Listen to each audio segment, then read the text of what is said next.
আলহামদুলিল্লাহ আলহামদুলিল্লাহ আল্লাহ তাআলার লাখো করোড় শুকর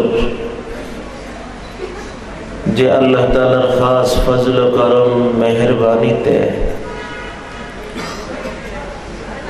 মাদ্রাসা উমর ইবনে আল খাত্তাব রাদিয়াল্লাহু আনহুর উদ্যোগে এই দ্বীনি মাহফিলের মুবারক পরিবেশে আল্লাহ আমাদের শরীক হওয়ার তৌফিক দান করছেন। তার মহান দরবারে শুকর আদায় করছি। আলহামদুলিল্লাহ আলহামদুলিল্লাহ।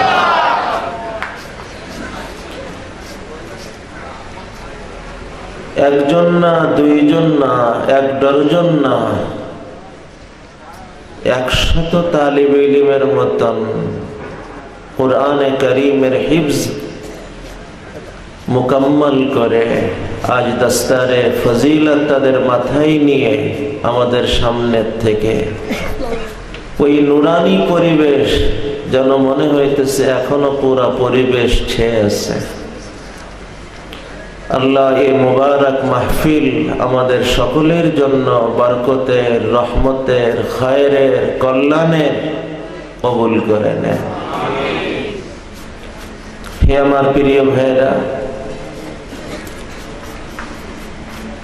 মানুষের জীবনে প্রয়োজনের তালিকা অনেক লম্বা।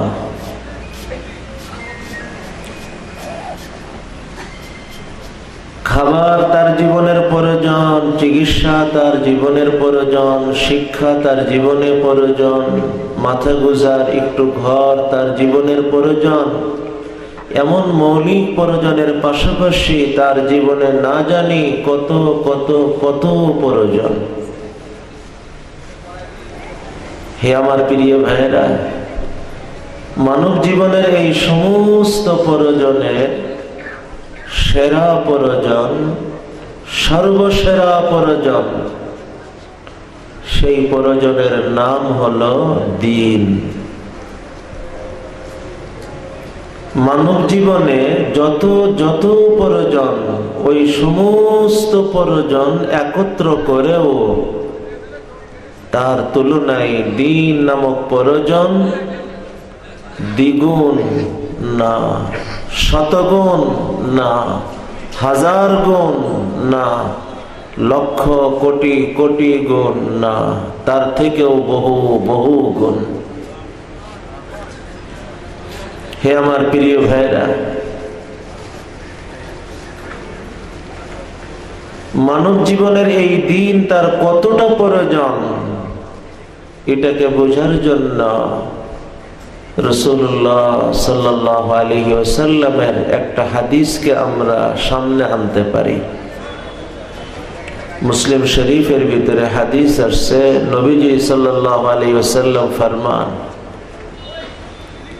ওয়াল্লাহি মাদ দুনিয়া ফিল আখিরাহ,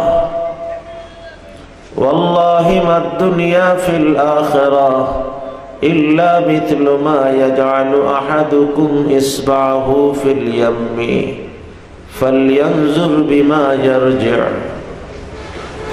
আল্লাহর কসম, আখিরাতের সামনে দুনিয়াটা কেমন।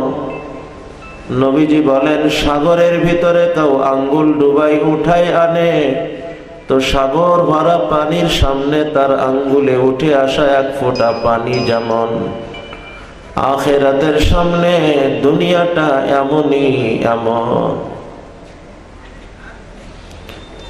নবীজি কি বুঝাইতে চেয়েছেন? হে মুসলমান, মনে রেখো, দুনিয়ার জীবনের শান্তি এক ফোঁটা, আখিরাতের শান্তি সাগর ভরা। দুনিয়ার জীবনের কষ্ট এক ফোঁটা, আখিরাতের জীবনের কষ্ট সাগর ভরা। দুনিয়ার জীবনটাই এক ফোঁটা, আখিরাতের জীবন সাগর ভরা। মুসলমান মনে রেখো, দুনিয়ার শান্তি এক ফোঁটা, কষ্ট এক ফোঁটা, দুনিয়ার জীবনটাই এক ফোঁটা। আখিরাতের শান্তিও সাগর ভরা, কষ্টও সাগর ভরা, আখিরাতের জীবনটাই তো সাগর ভরা। এখানে থেমে আমরা আরেকটা গুরুত্বপূর্ণ বিষয় বুঝে আসি। হে আমার প্রিয় ভাইরা, আল্লাহ তাআলা দুনিয়াতে এক ফোঁটা শান্তি আর এক ফোঁটা কষ্ট কেন দিয়েছেন? শান্তি দেওয়া বা কষ্ট দেওয়াই যদি উদ্দেশ্য হয়, এ বন্টন তো বুঝে আসার বন্টন না যে এক পাশে সাগর ভরা আর এক পাশে এক ফোঁটা। বন্টন হয় আধা আধি, বন্টন হয় 60-40, চলো 70-30ও মানা যায়, 80-20ও মানা যায়, 90-10ও মানা যায়। কিন্তু এ কেমন বন্টন? এক পাশে এক আর এক পাশে 99, তাও না। এক পাশে 999 আর এক পাশে 1, তাও না।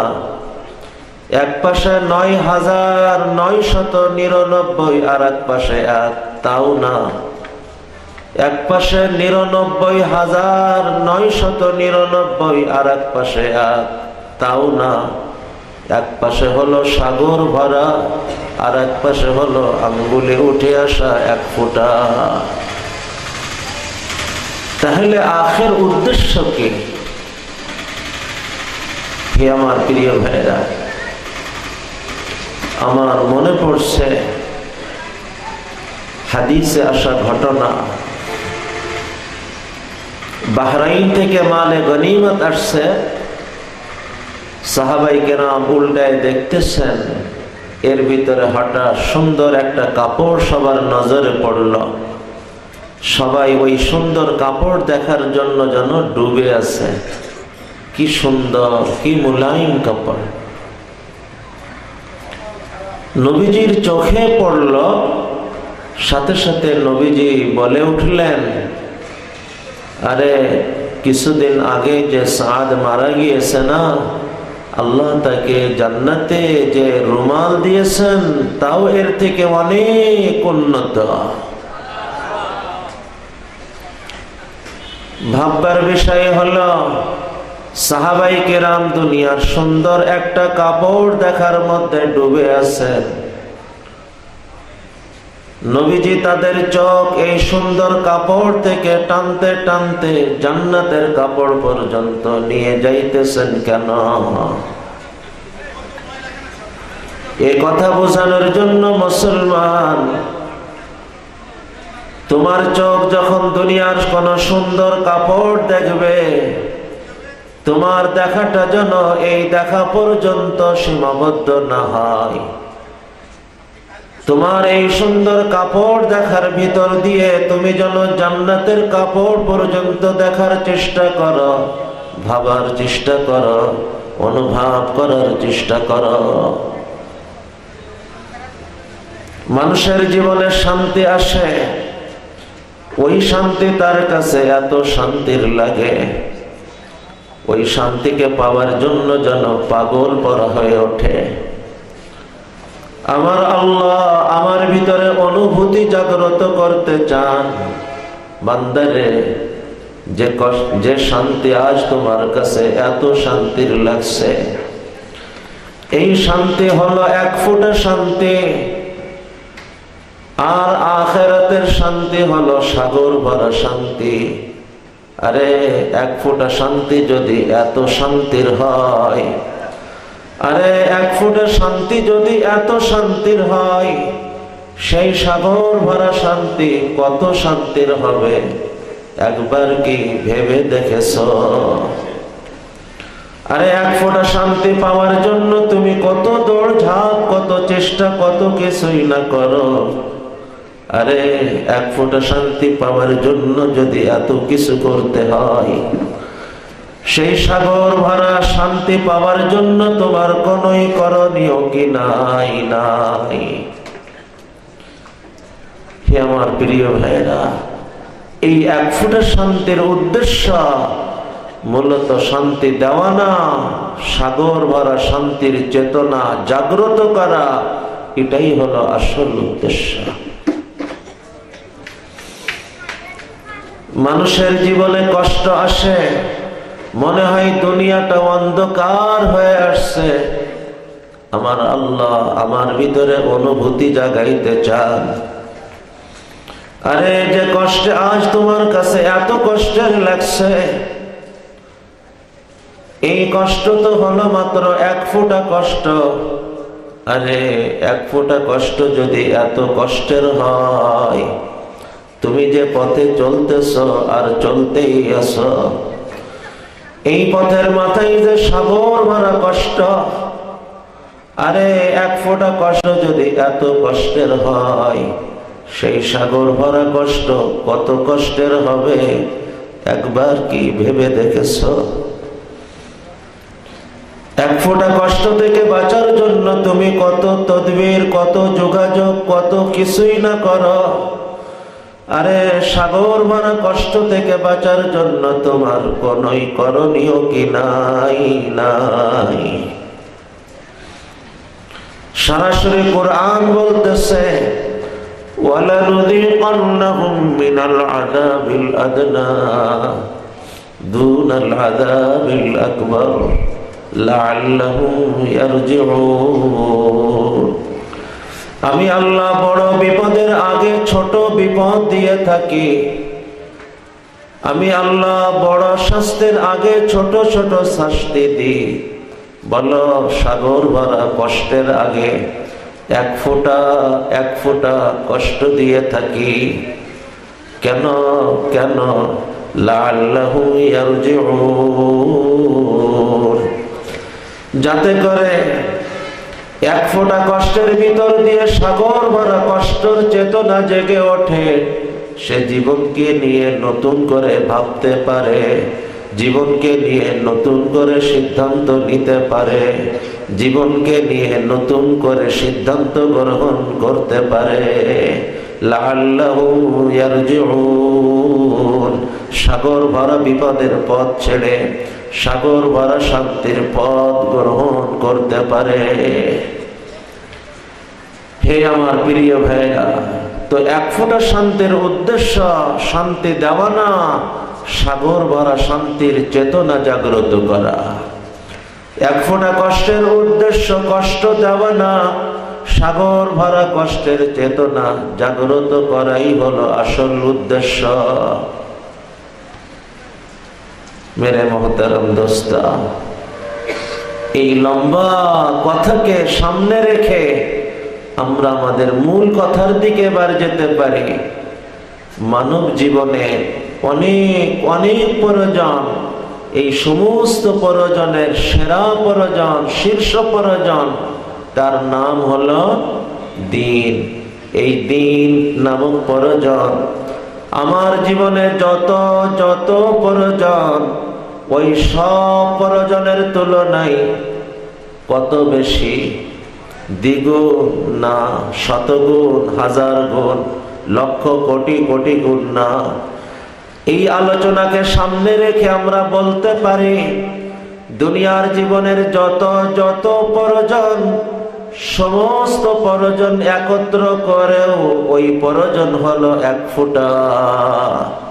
আর আখিরাতের প্রয়োজন যা দিনের পরে নির্ভর করে, সেই দিন পাওয়ার প্রয়োজন হলো সাগর ভরা। মানব জীবনের যত যত প্রয়োজন, সব প্রয়োজন আলাদা আলাদা করে না, সমস্ত প্রয়োজন একত্র করেও ওই প্রয়োজন হলো এক ফোঁটা। আর দিন পাওয়ার প্রয়োজন সাগর ভরা। হে আমার প্রিয় ভাইরা, একজন ক্ষুধার্ত মানুষ, যার ক্ষুধায় জানটা যেন যায় যায় অবস্থা, এই মানুষটার জন্য এক মুঠ খাবার যতটা প্রয়োজন, তার জন্য দিন পাওয়ার প্রয়োজন তার থেকে হাজার গুণ না, কোটি গুণ না। বলো, ওই মানুষটার জন্য, ওই মৃত্যুর দ্বার প্রান্তে দাঁড়ানো মানুষটার এক লুকমা খাবারের প্রয়োজন এক ফোঁটা প্রয়োজন, আর তার দিন পাওয়ার প্রয়োজন বলো সাগর ভরা প্রয়োজন। কনকনে শীত, হাড় কাঁপানো ঠান্ডা, খোলা আকাশের নিচে ফুটপাতে চলতেছে, এর মধ্যে হঠাৎ বৃষ্টি শুরু হলো। হে আমার প্রিয় ভাইরা, মাথা গোজার কোনো জায়গা তার নাই, এমনি তো ঠান্ডায় হাত পা কাঁপছে, এর ভিতরে বৃষ্টিও শুরু হলো। এই অবস্থায় এই মানুষটার একটু মাথা গোজা জাগার প্রয়োজন। এই প্রয়োজন হলো 1 ফোঁটা প্রয়োজন, আর ওই মানুষটার দিন পাওয়ার প্রয়োজন, সাগর ভরা প্রয়োজন। কেন? হে আমার প্রিয় ভাইয়া, মানব জীবনের যত প্রয়োজন, এই প্রয়োজনে যদি কোনো ত্রুটি হয়, হয়তো শেষ পর্যন্ত ক্ষুধার যন্ত্রণায় মারাই যাবে।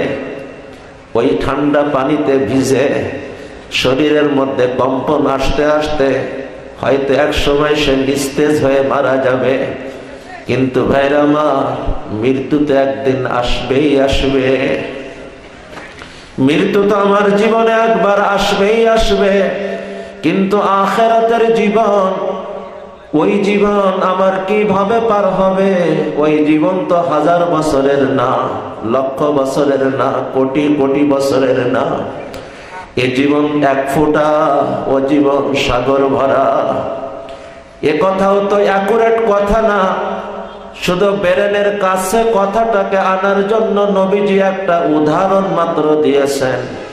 বাস্তবতা তো হলো, হে আমার প্রিয় ভাইয়া, মনে করেন এই সাগর ভরা পানি, এর পাশে আল্লাহ আর একটা শুকনা সাগর তৈরি করলেন, একটা পাখি নিযুক্ত করলেন যে এই সাগর থেকে তার ঠোঁটে 1 ফোঁটা পানি নিয়ে শুকনা সাগরে রাখবে। 1000 বছর পর না, লক্ষ বছর না, কোটি বছর না, বলো কোটি কোটি বছর পর এসে আর 1 ফোঁটা নিয়ে ওই শুকনা সাগরে রাখবে। হে আমার প্রিয় ভাইয়া, এভাবে কোটি কোটি বছর পর এসে 1 ফোঁটা নিয়ে ও পাশে রাখবে। বলো শেষ ফোঁটা এই সাগর থেকে ওই সাগরে যেতে কতকাল লাগবে? কোনো হিসাবে আনা যাবে না, কোনো ক্যালকুলেটর কম্পিউটারেও আনা যাবে না। কিন্তু ভাবা তো যাবে, একদিন আসবে, একদিন আসবে এই সাগর ভরা পানির শেষ ফোঁটা পানিও ওই শুকনা সাগরে পৌঁছে যাবে। কিন্তু ভাইরা আমার, আখিরাতের জীবন তারপরেও শেষ হবে না। मौत को समझा है गाफिल, मौत को समझा है गाफिल, इख्तिताम जिंदगी, मौत को समझा है गाफिल, इख्तिताम जिंदगी, दर हकीकत मौत है सुबह दवाम जिंदगी। মৃত্যুকে তোমার জীবনের শেষ মনে করে আসো। আরে মৃত্যু তো তোমার জীবনের সূচনা মাত্র। এ জীবন শুরু হলো, আর কোনদিন শেষ হওয়ার না। ওই কুল কিনারাহীন জীবন, ওই আখিরাতের জীবন, ওই আখিরাতের সাগর ভরা জীবন। হে আমার প্রিয় ভাইরা, ওই আখিরাতের সাগর ভরা জীবন, তার সব কিছুই নির্ভর করে আমার আপনার এই দিন মানার সাথে, দিন নামক প্রয়োজন পূরণ হওয়ার সাথে। আল্লাহ তো মানব জীবনে অনেক অনেক প্রয়োজন, এই সমস্ত প্রয়োজনের সেরা প্রয়োজন, সর্বসেরা প্রয়োজন, তার নাম কি ভাই? দিন। এই দিন পাওয়ার প্রয়োজন মানব জীবনের সমস্ত প্রয়োজনের তুলনায় কত গুণ বেশি? হিসাবের না। 1 ফোঁটা সাগর ভরা এটাও না। আরে একটা হলো অসীম, আর একটা হলো সসীম। অসীম আর সসীমের মাঝখানে কি তুলনা হয়? এই 60 বছর জীবনে আমার খাবার প্রয়োজন, থাকার প্রয়োজন, আলো বাতাসের প্রয়োজন, অক্সিজেনের প্রয়োজন, না জানি কত কত প্রয়োজন। বাবারে, আখিরাতের ওই জীবনে তো এগুলোও প্রয়োজন থাকবে। ওই সব প্রয়োজন পূরণের মাধ্যম হলো দিন, দিন, দিন। তো দিন হলো মানব জীবনের সর্বসেরা প্রয়োজন, যে প্রয়োজনের সাথে পৃথিবীর কোন প্রয়োজনের কোনো তুলনা নাই। এই দিন যা মানব জীবনের সর্বসেরা প্রয়োজন, আল্লাহ তাআলা মানব জীবনের এই সর্বসেরা প্রয়োজন পূরণ করার লক্ষ্যেই মানব জাতির সেরা মানব আম্বিয়া কিরাম আলাইহিমুস সালাতু ওয়াস সালামকে দুনিয়াতে পাঠিয়েছিলেন। যারা গ্রহণ করছে তারা সৌভাগ্যবান হয়েছে, দ্বীনওয়ালা হয়েছে। যারা মুখ ঘুরিয়েছে তারা হতভাগা, কপাল পোড়া, বদ্দীন হয়েছে। আল্লাহ তাআলা সমস্ত উম্মতের সামনেই এই দ্বীনকে রাখার জন্য আম্বিয়া কিরামকে পাঠিয়েছেন। যারাই গ্রহণ করছে সৌভাগ্যবান, কিন্তু উম্মতে মুহাম্মাদি যারা গ্রহণ করছে তারা শুধু সৌভাগ্যবান না, তারা মহা সৌভাগ্যবান। কেন তারা সৌভাগ্যবান আর উম্মতে মুহাম্মাদি মহা সৌভাগ্যবান? তার কারণ হলো দিন যা মানব জীবনের সবথেকে সেরা প্রয়োজন, এই প্রয়োজন সমস্ত উম্মতকে শুধু প্রয়োজনটাই পূরণ করা হয়েছে, কিন্তু প্রয়োজন তার পরিপূর্ণ রূপ দিয়ে একমাত্র উম্মতে মুহাম্মাদিকে পূরণ করা হয়েছে। খাবার একটা প্রয়োজন, এটা লবণ ভাত দিয়ে রাখলেও পূরণ হবে, লবণ ভাত দিয়ে এই প্রয়োজন পূরণ করলেও পূরণ হবে। আবার উন্নত খাবারে দস্তরখান সাজিয়ে ভরে সামনে রাখলে এর দ্বারাও খাবারের প্রয়োজন পূরণ হবে, কিন্তু এই দুই পূরণ এক স্তরের হবে। হে আমার প্রিয় ভাইরা, মানব জীবনের এই সর্বসেরা প্রয়োজন দিন নামক প্রয়োজন সবাইকেই পূরণ করা হয়েছে বটে, কিন্তু শুধু পূরণ করাই হয়েছে। কিন্তু উম্মতে মুহাম্মাদি আল্লাহ শুধু পূরণ করেন নাই, পরিপূর্ণ রূপ দিয়ে পূরণ করেছেন। আমার ঘটনা মনে পড়ছে, একবার এক ইহুদি আলিম হযরত ওমর রাদিয়াল্লাহু তাআলা আনহুকে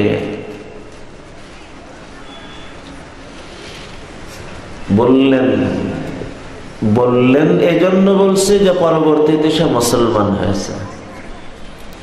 তো এক ইহুদি আলিম, তার ওই সময়ের অবস্থা হিসেবে বলা যেতে পারে, এক ইহুদি আলিম হযরত ওমর রাদিয়াল্লাহু আনহুকে বলল, হে আমিরুল মুমিনিন, আপনাদের ইসলাম ধর্মে এমন একটা আয়াত অবতীর্ণ হয়েছে, ওই আয়াত যদি আমাদের ধর্মে অবতীর্ণ হতো তা আমরা ওই অবতীর্ণ হওয়ার দিনকে ঈদের দিন, উৎসবের দিন বানিয়ে নিতাম।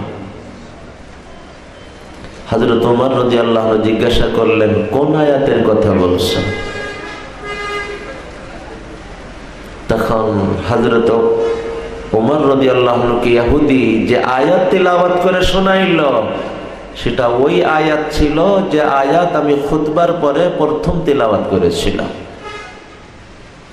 যে আয়াতের ভিতরে আল্লাহ এই আলোচনাই করছেন, আজ তোমাদের জন্য আমি দ্বীনকে মুকাম্মাল করে দিলাম, পরিপূর্ণ করে দিলাম। আল-ইয়াউমা আকমালতু লাকুম দীনাকুম, আল-ইয়াউমা আকমালতু লাকুম দীনাকুম ওয়া আতমামতু আলাইকুম নি'মাতি ওয়া রাদিতু লাকুমুল ইসলাম দীনা।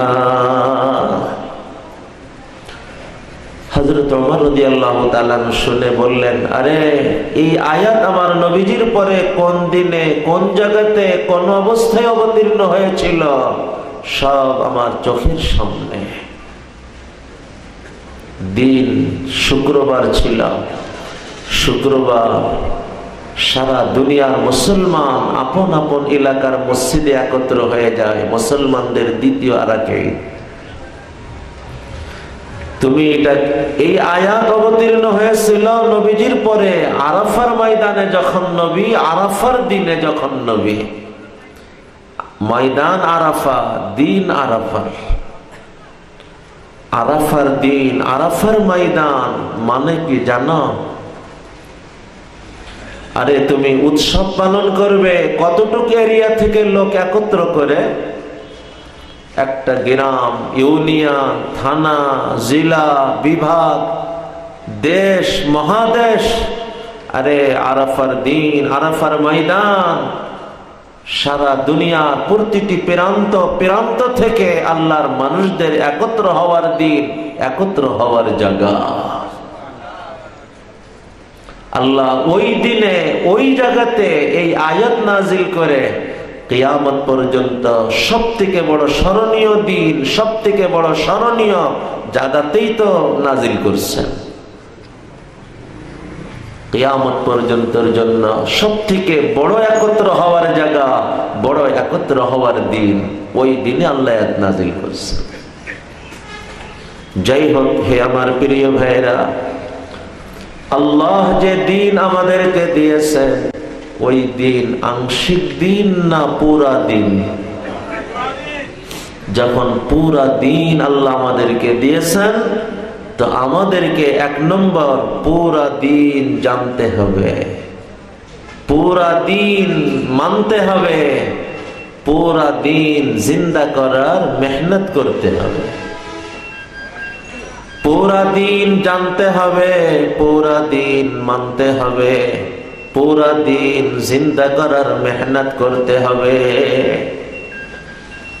আল্লাহ আমাদেরকে আংশিক দিন দেন নাই, অতএব আমাকে আংশিক দিন জানলে হবে না, আংশিক দিন মানলে হবে না, আংশিক দিন জিন্দা করার মেহনত করলে হবে না। আমাকে পুরা দিন জানতে হবে, পুরা দিন মানতে হবে, পুরা দিন আমাকে জিন্দা করার মেহনত করতে হবে। হে আমার প্রিয় ভাইরা, পুরা দিন আমি জানতে চাই, কিভাবে জানব? পুরা দিন আমি মানতে চাই, কিভাবে মানব? পুরা দিন আমি জিন্দা করার মেহনত করতে চাই, কিভাবে মেহনত করব? হে আমার প্রিয় ভাইরা, এই বিষয় হলো এই প্রসঙ্গের সব থেকে গুরুত্বপূর্ণ বিষয়, কিন্তু এ বিষয় অনেক দীর্ঘ আলোচনার বিষয়। আজ এ বিষয়ের দিকে আমি যাব না। তবে দ্বীনের একটা শাখা, কিন্তু এতটাই গুরুত্বপূর্ণ শাখা যে নবীজি সাল্লাল্লাহু আলাইহি ওয়াসাল্লাম বলতে চান এই শাখাটাই যেন পুরা দ্বীন। এতই গুরুত্বপূর্ণ শাখা যে ওটা বাস্তবে একটা শাখা, কিন্তু নবীজির বর্ণনা ভঙ্গিমা বলতেছে এটাই যেন পুরা দ্বীন। সেই শাখাকে সামনে রেখে কিছু কথা আরজ করার চেষ্টা করব। সেই শাখার আলোচনা বুখারীর হাদিসের মধ্যে আসছে। নবীজি সাল্লাল্লাহু আলাইহি ওয়াসাল্লাম ফরমান, আদ-দীন আন-নাসিহা, আদ-দীন আন-নাসিহা। দিন হলো কল্যাণ কামনা। আরে দিন নামই হলো কল্যাণ কামনা। আদ-দীন আন-নাসিহা, দিন নামই হলো কল্যাণ কামনা। সাহাবায়ে কেরাম জিজ্ঞাসা করলেন, লিমান ইয়া রাসূলুল্লাহ, কার কল্যাণ কামনা? নবীজি 5টা কথা শোনাইলেন। এর 4টে বুখারীতে আসছে, আর একটা অন্য কিতাবে, মোট 5টা। লিল্লাহি ওয়া লিরাসূলিহি ওয়া লিকিতাবিহি ওয়া লিআইম্মাতিল মুসলিমিনা ওয়া আম্মাতিহিম কল্যাণ কামনা, 1 নম্বর কল্যাণ কামনা আল্লাহর কল্যাণ কামনা, 2 রসুলের কল্যাণ কামনা, 3 কোরআনের কল্যাণ কামনা, কোরআনের কল্যাণ কামনা। 4 নম্বর মুসলমানদের দায়িত্বশীলদের প্রতি কল্যাণ কামনা। 5 নম্বর সর্বস্তরের জনসাধারণ মুসলমানের কল্যাণ কামনা। এই 5 স্তরের কল্যাণ কামনা এরই নাম দিন। লিল্লাহি ওয়ালি রাসূলিহি ওয়ালি কিতাবিহি ওয়ালি আইম্মাতিল মুসলিমিনা ওয়া আম্মাতিহি। আল্লাহর কল্যাণকামী বনো, রসুলের কল্যাণকামী বনো, কোরআনের কল্যাণকামী বনো, দায়িত্বশীলদের কল্যাণকামী বনো, সর্বস্তরের জনসাধারণ মুসলিমের কল্যাণকামী বনো। আল্লাহর কল্যাণ কামনা, রসুলের কল্যাণ কামনা, কোরআনের কল্যাণ কামনা, দায়িত্বশীলদের কল্যাণ কামনা, সর্বস্তর মানুষের কল্যাণ কামনা। এর মানা কি, এর ধারা কি কি, এও এক লম্বা আলোচনা, যা আজকের আলোচনায় আনা সম্ভব না। তবে এর শেষ অংশ সর্বস্তরের মানুষের কল্যাণ কামনা বা মৌলিক কল্যাণ কামনাকে সামনে রেখে আমি কয়েকটা কথা আরজ করতে চাই, আর এটাই আজকের আমার মূল আলোচনা। হে আমার প্রিয় ভাইরা, মৌলিক কল্যাণ কামনা, সর্বস্তরের মানুষের কল্যাণ কামনা, এর 2টো স্তর। কয়টা স্তর? 2টা স্তর। 1 নম্বর স্তর সর্বনিম্ন স্তর, আমি মানুষের উপকারে আসতে না পারলেও আমি যেন মানুষের ক্ষতির কারণ না হই। তুমি মানুষের উপকারে আসতে না পারলেও তুমি মানুষের ক্ষতির কারণ হইও না। কুওয়াতে নেকি নাদারি বদমকন, কুওয়াতে নেকি নাদারি বদমকন, বরওজুদে খুদ সতম বেহদ মকন। ভালো করতে পারো না, আচ্ছা মন্দ তো করো না। তো কল্যাণ কামনার প্রথম ধাপ, তুমি মানুষের জন্য নিরাপদ মানুষ হয়ে যাও। মানুষের জান, মানুষের মাল, মানুষের সম্মান তোমার কাছে যেন নিরাপদ থাকে। আপনেরটাও, যে তোমাকে পর ভাবে তারটাও, সমস্ত মানুষের জান, মাল, সম্মানের তুমি নিরাপদ মানুষ বনে যাও।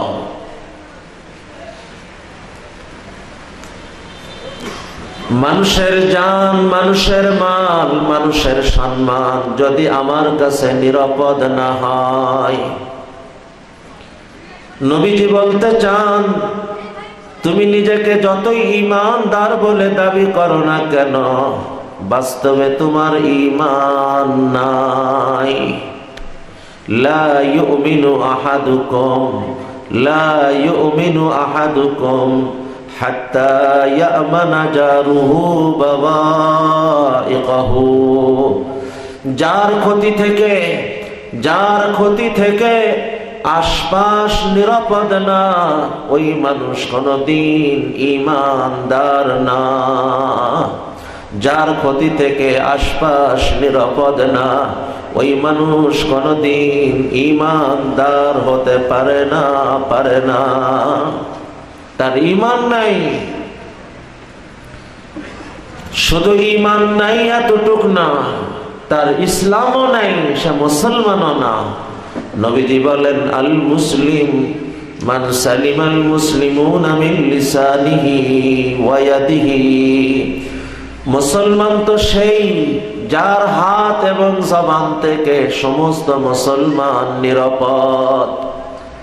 আমার কাছে যদি মুসলমান নিরাপদ না হয়, আমি নামের মুসলমান হতে পারি, বাস্তবের মুসলমান না।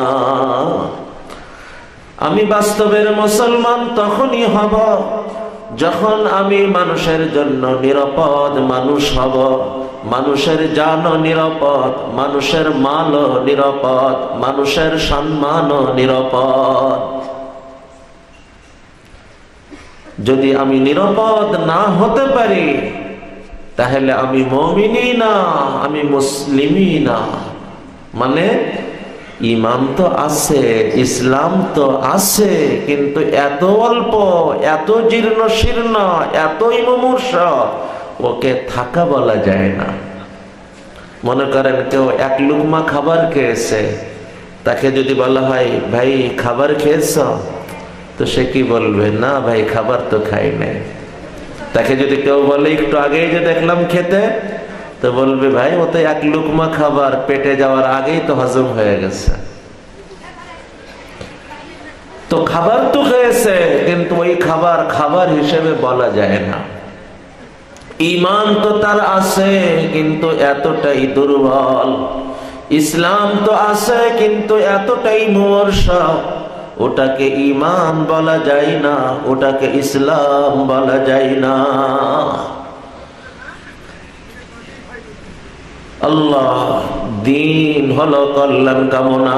এই কল্যাণ কামনার দুটো স্তর, দুই স্তরের প্রথম স্তর হলো আমি মানুষের জন্য নিরাপদ মানুষ বনে যাই, মানুষের জান, মানুষের মাল, মানুষের সম্মান যেন আমার কাছে নিরাপদ হয়। সরাসরি কোরআন বলতেছে লা তাজাসসু, কারুর দোষ তালাশ করো না, কারুর দোষ তালাশ করো না। আচ্ছা দোষ তালাশ তো করলাম না, কিন্তু একসাথে চলতে গেলে মানুষের দোষ সামনে এসে যায় না?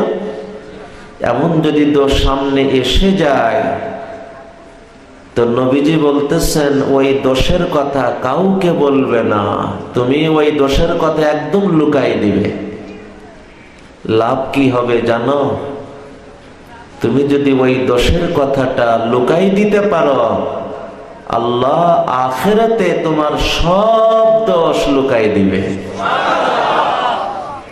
মান সাতারা আইবা আখিহি, মান সাতারা আইবা আখিহি সাতারাল্লাহু আইবাহু ইয়াউমাল কিয়ামাহ। আরে তুমি একটা মানুষের কয়টা দোষই বা জানতে পারবে? হাতে গোনা 2-10টা দোষই না মাত্র জানতে পারবে। এই হাতে গোনা 2-10টা দোষ যদি তুমি লুকাই দিতে পারো, তোমার জীবনের যত যত দোষ, এমনকি যে দোষের কথা তুমি নিজেও ভুলে গেছ, বলো ওই দোষের কথাও কি তোমার মাওলার জানার বাইরে? যে দোষ আমি আমার জীবনে করেছি সব তো আমার মাওলার কাছে পরিষ্কার পরিষ্কার, যা আমি নিজেও ভুলে গেছি তাও আমার মাওলার কাছে পরিষ্কার। বান্দারে তুমি এই হাতে গোনা 2-10টা দোষ যদি লুকাই দিতে পারো, আমি আল্লাহ আখিরাতে তোমার জীবনের সব দোষগুলি লুকাই দিব। মান সাতারা আইবা আখিহি সাতারাল্লাহু আইবাহু ইয়াউমাল কিয়ামাহ।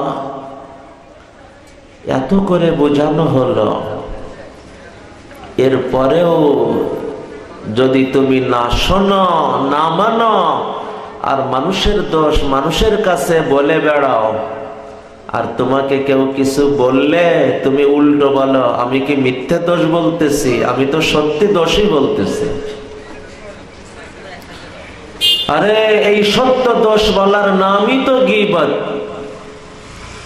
এই সত্য দোষ বলার নামই তো গীবত। কোরআন বলে এই গীবত করা আর মরা ভাইয়ের গোশ খাওয়া একই রকম ঘৃণিত। লা ইয়াগতাব বা'দুকুম বা'দা আইয়ুহিব্বু আহাদুকুম আন ইয়াকুলা লাহমা আখিহি মাইতা ফাকারিহতুমুহু ওয়াত্তাকুল্লাহ। আরে সে তো মরা ভাইয়ের গোশ খায়, আর তুমি তোমার ভাইয়ের সম্মান খাও। কি পার্থক্য?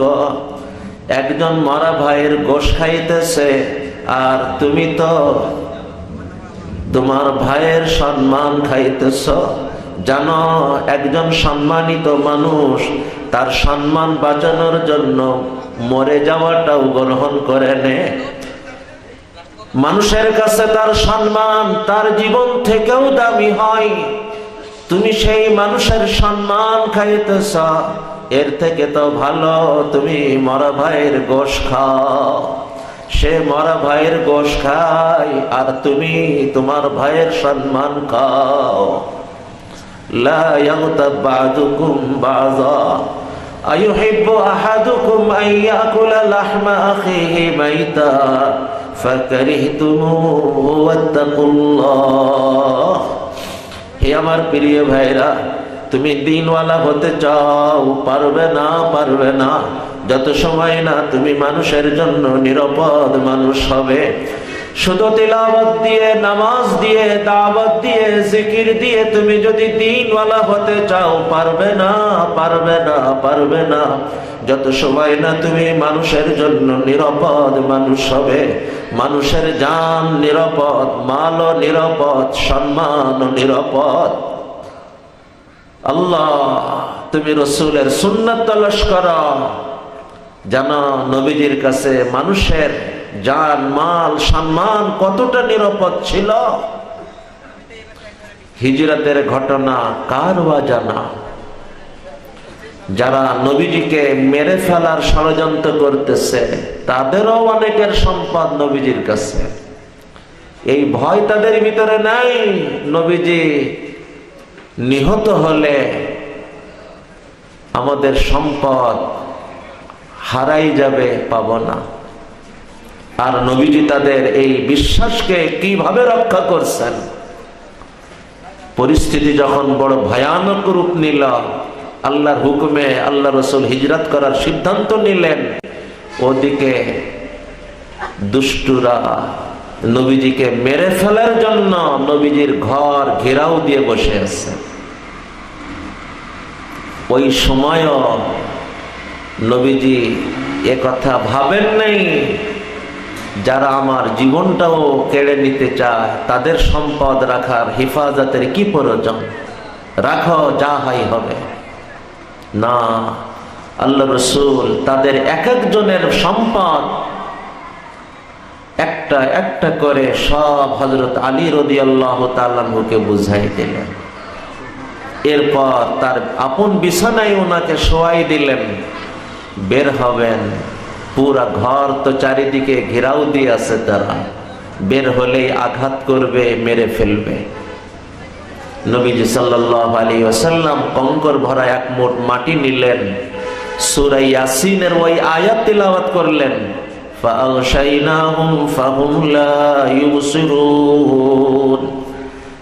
ওই কঙ্কর ভরা মাটিতে ফু দিলেন, এরপরে তাদের দিকে নিক্ষেপ করলেন।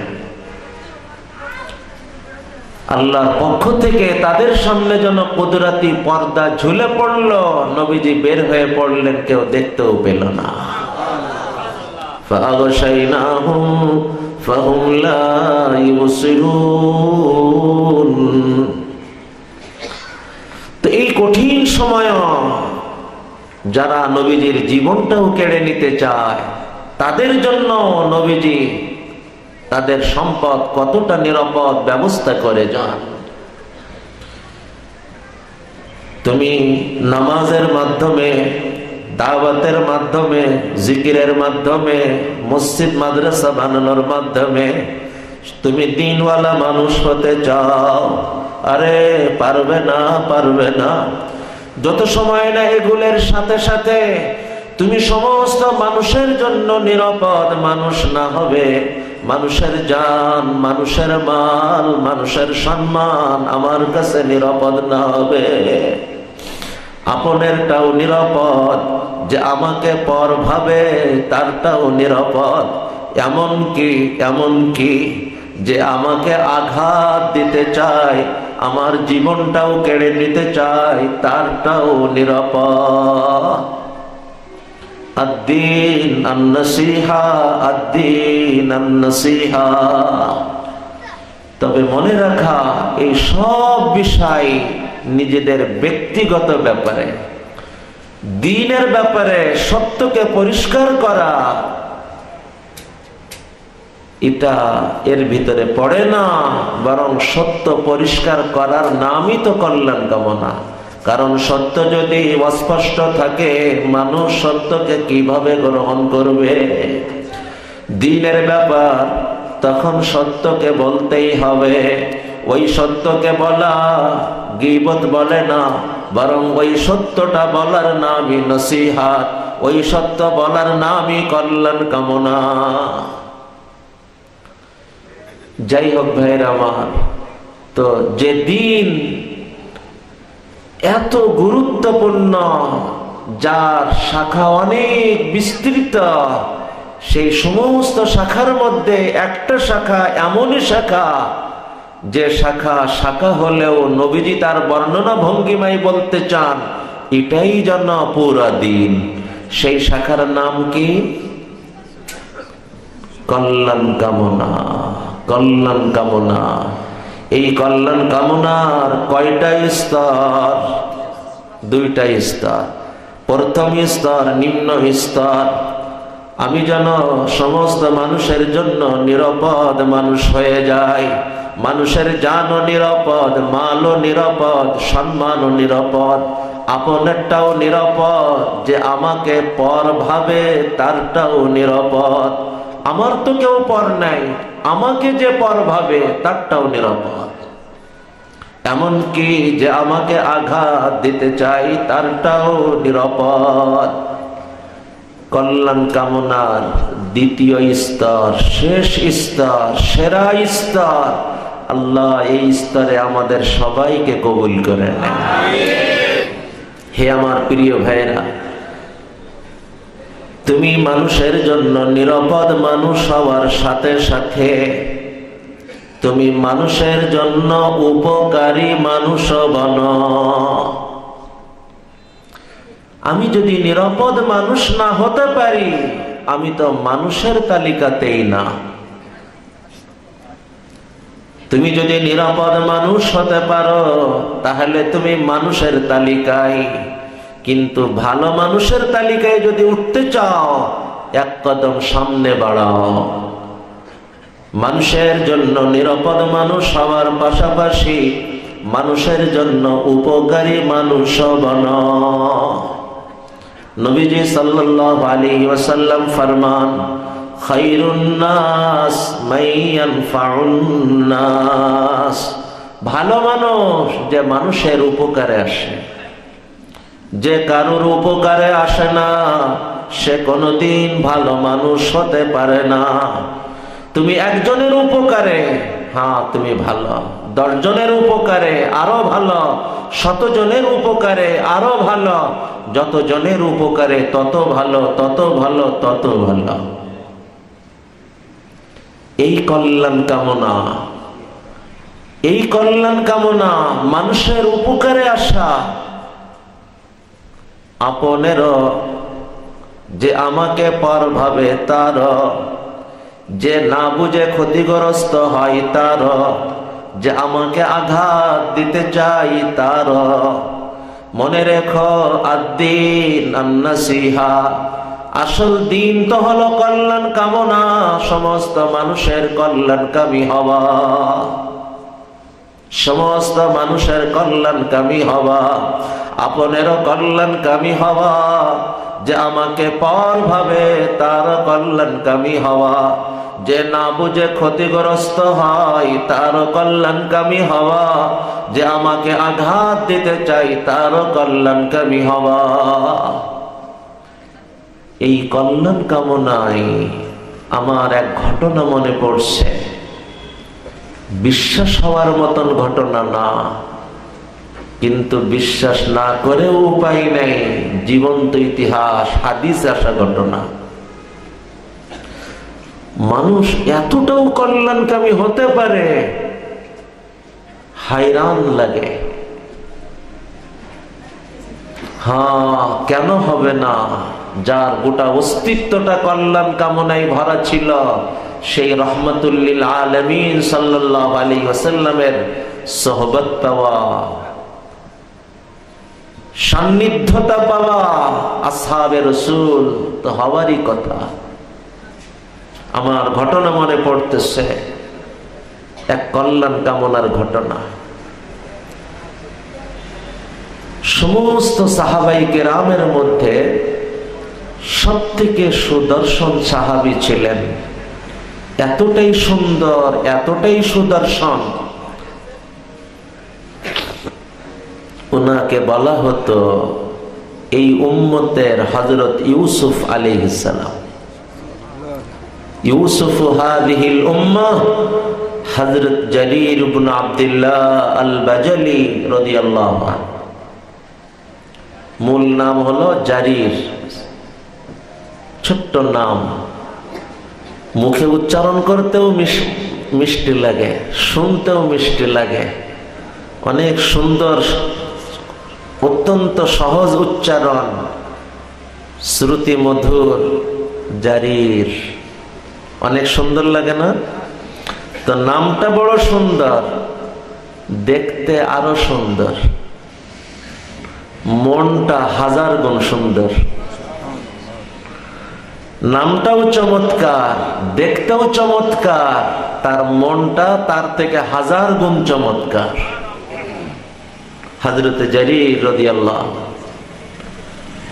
বুখারীর মধ্যে আসছে, উনি বলেন আমি রাসূলুল্লাহ সাল্লাল্লাহু আলাইহি ওয়াসাল্লামের হাতে বাইআত গ্রহণ করেছি। অনেকে এই সুলুকের মেহনতে বাইআতের কোন দলিল খুঁজে পায় না। অসংখ্য আহাদিসের মধ্যে বাইআতের আলোচনা আসছে।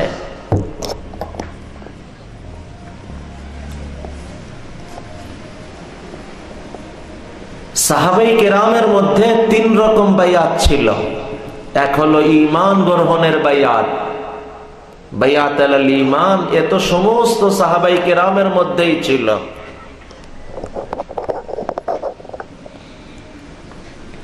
দ্বিতীয় বাইআত ছিল যখন জিহাদে বের হতেন তখন বাইআত, এটা হলো বাইআত আলাল জিহাদ, যারাই জিহাদে গিয়েছেন তারাই এই বাইআত গ্রহণ করছেন।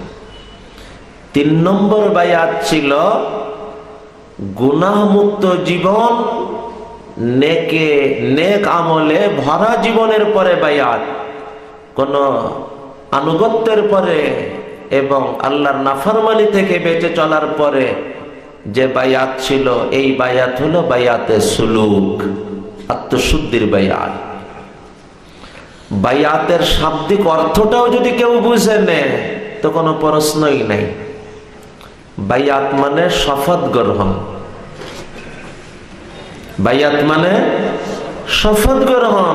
দুনিয়াতে হাজারো ব্যাপারে শপথ গ্রহণ করা হয়। কেউ যদি কোনো বড়র হাতে হাত রেখে জীবনকে অপবিত্রতার থেকে মুক্ত করবে, নেকি দ্বারা তার জীবনকে সজ্জিত করবে, এরপরে যদি বাইআত গ্রহণ করে, শপথ গ্রহণ করে, এর মধ্যে মন্দের কি দেখতেছেন আপনি? এত বড় সাদামাঠা কথা, পরিষ্কার কথা।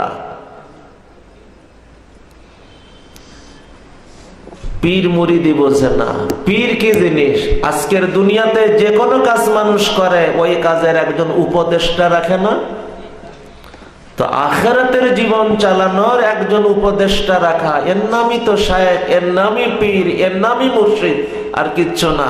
সারা দুনিয়ার সমস্ত কাজে তুমি উপদেষ্টা রাখো, প্রশ্ন লাগে না। তোমার জীবনের যদি কোনো উপদেষ্টা থাকে, সে হলো প্রশ্নের।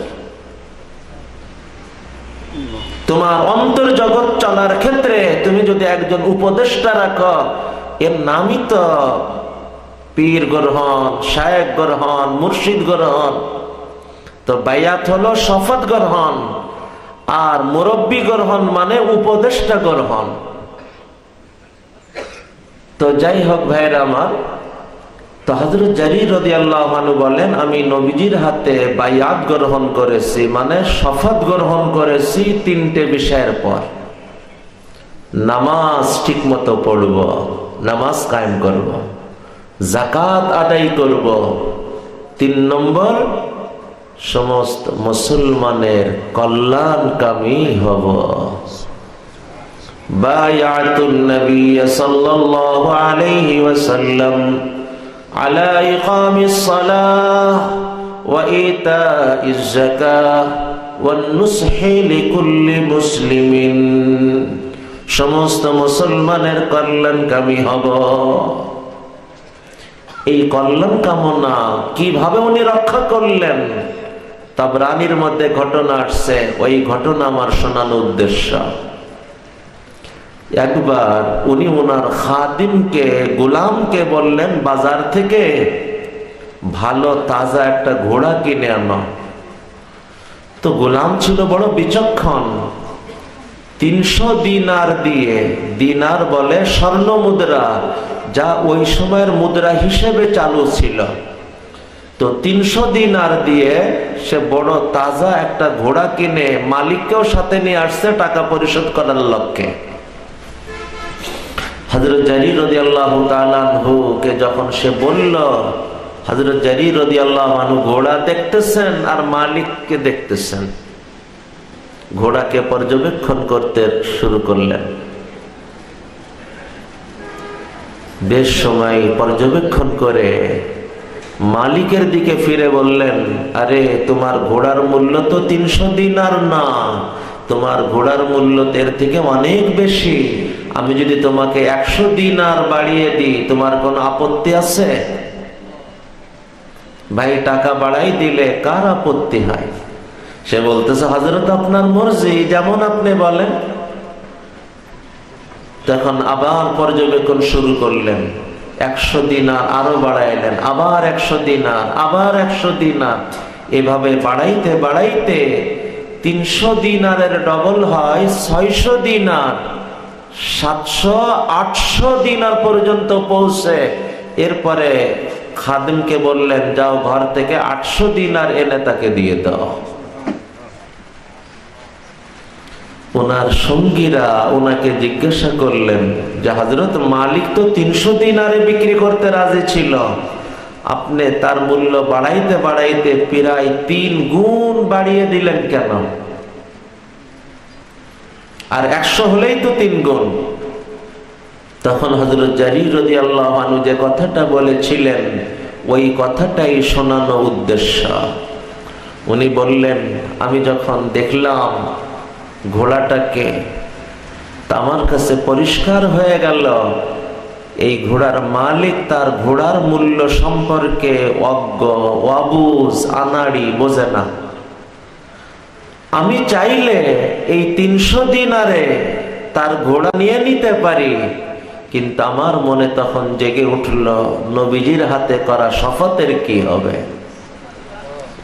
আমি যে শপথ করেছি কল্যাণকামী হব, আজ না বুঝে সে ক্ষতিগ্রস্ত। এই সুযোগ যদি আমি গ্রহণ করি, আমার শপথের কি হবে?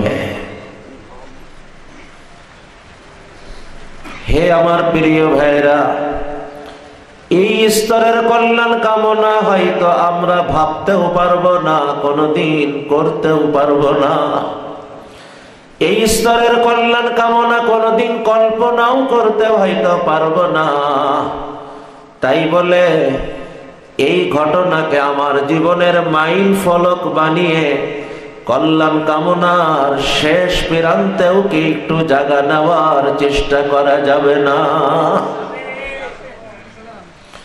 এই কল্যাণ কামনা হয়তো আমরা ভাবতেও পারবো না। তাই বলে এই কল্যাণ কামনার ঘটনাকে স্মরণ করে কল্যাণ কামনার শেষ প্রান্তেও তো একটু জায়গা নেওয়ার চেষ্টা করা যায়। আল্লাহ আমাদেরকে বুঝার তৌফিক দেন। আদ-দীন আন-নাসিহা, দিন কল্যাণ কামনা। আমি শুধু নামাজের মাধ্যমে, দাওয়াতের মেহনতের মাধ্যমে, জিকিরের মেহনতের মাধ্যমে, তিলাওয়াতের মাধ্যমে আমি দ্বীনওয়ালা হতে চাই না, না, পারবো না। যত সময় আমি মানুষের জন্য নিরাপদ মানুষ না হব, যত সময় আমি মানুষের জন্য কল্যাণকামী মানুষ না হব। শোনো, আদ-দীন আন-নাসিহা, দিন হলো কল্যাণ কামনা, দিন হলো কল্যাণ কামনা, দিন হলো কল্যাণ কামনা। আল্লাহ, এই কল্যাণ কামনা, এ তো সাহাবী রাসূলের ঘটনা।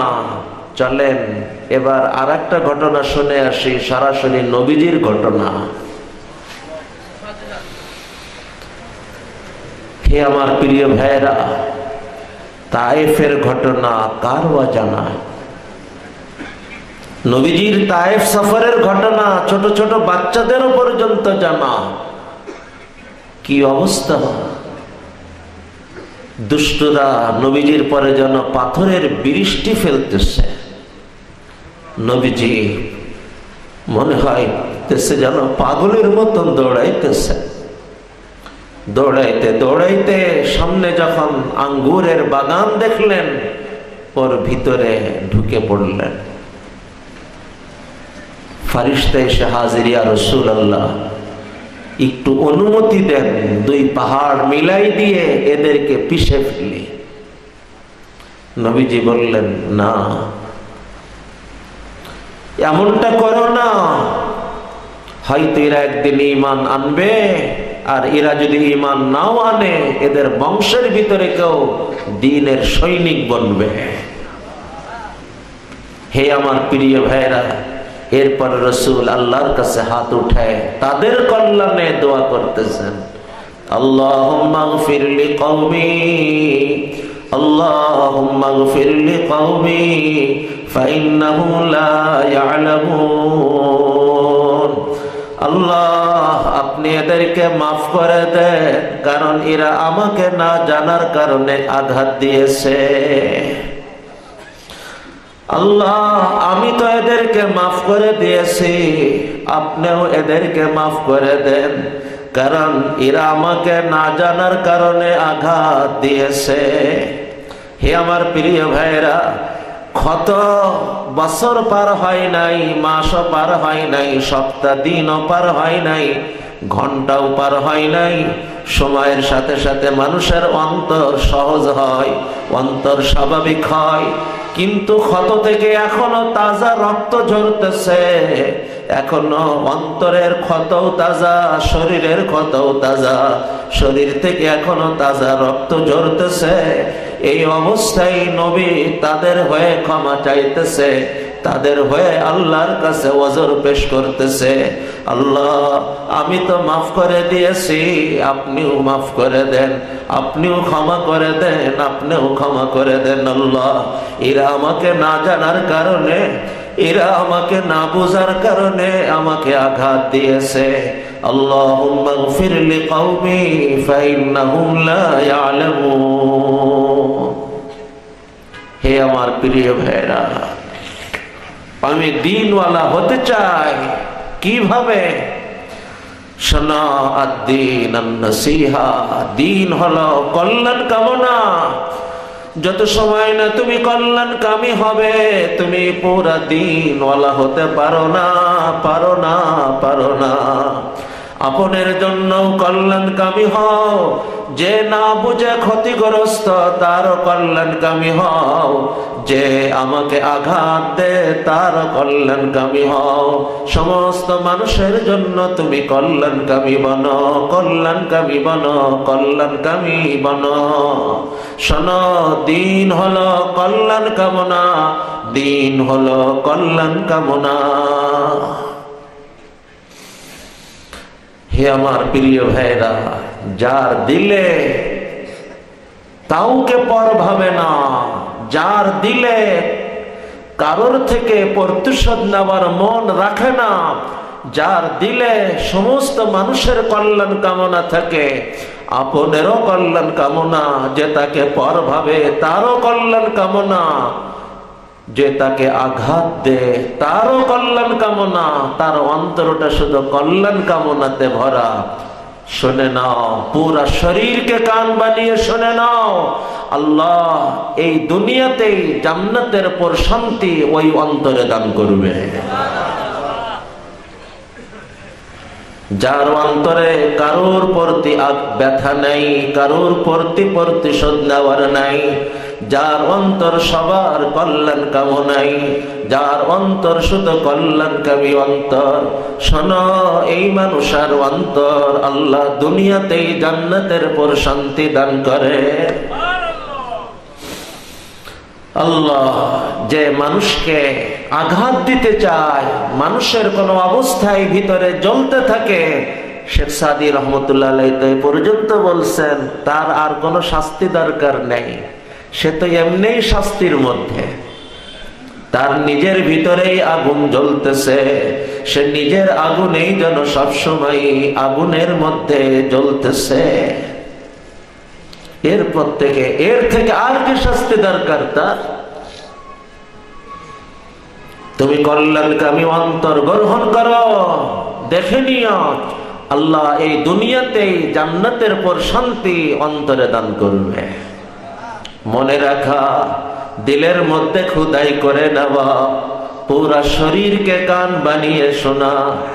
যত সময় আমি আমার ভাইয়ের পাশে থাকব, আল্লাহ আমার পাশে থাকবে।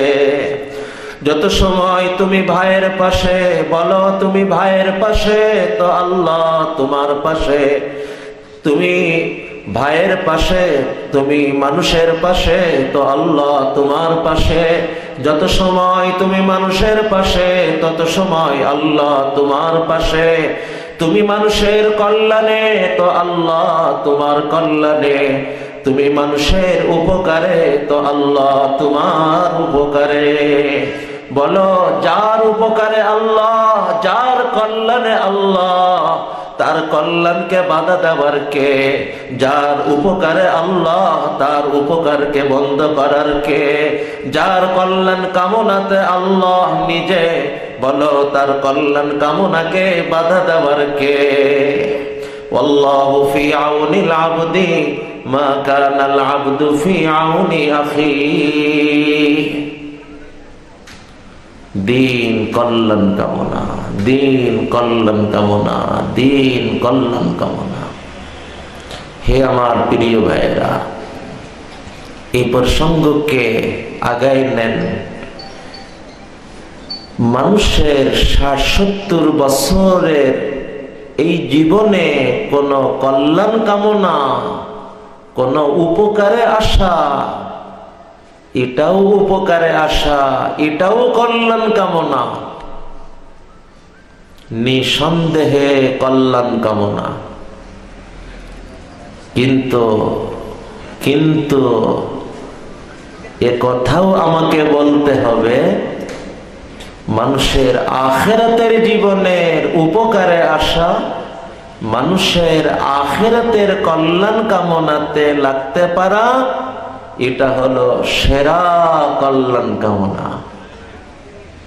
মানুষের ৬০-৭০ বছরের জীবনের উপকারে আসা, এটাও উপকারে আসা। এই জীবনের কল্যাণ কামনাতে আসা, এটাও কল্যাণ কামনাতে আসা। কিন্তু আখিরাতের জীবনের কল্যাণ কামনা, এটাই হলো সেরা কল্যাণ কামনা, এটাই হলো সর্বসেরা কল্যাণ কামনা। ওই আলোচনার শুরুর লম্বা আলোচনা এখানে আমরা একটু নিয়ে আসি। ১ ফোঁটা সাগর ভরা, মনে আছে না?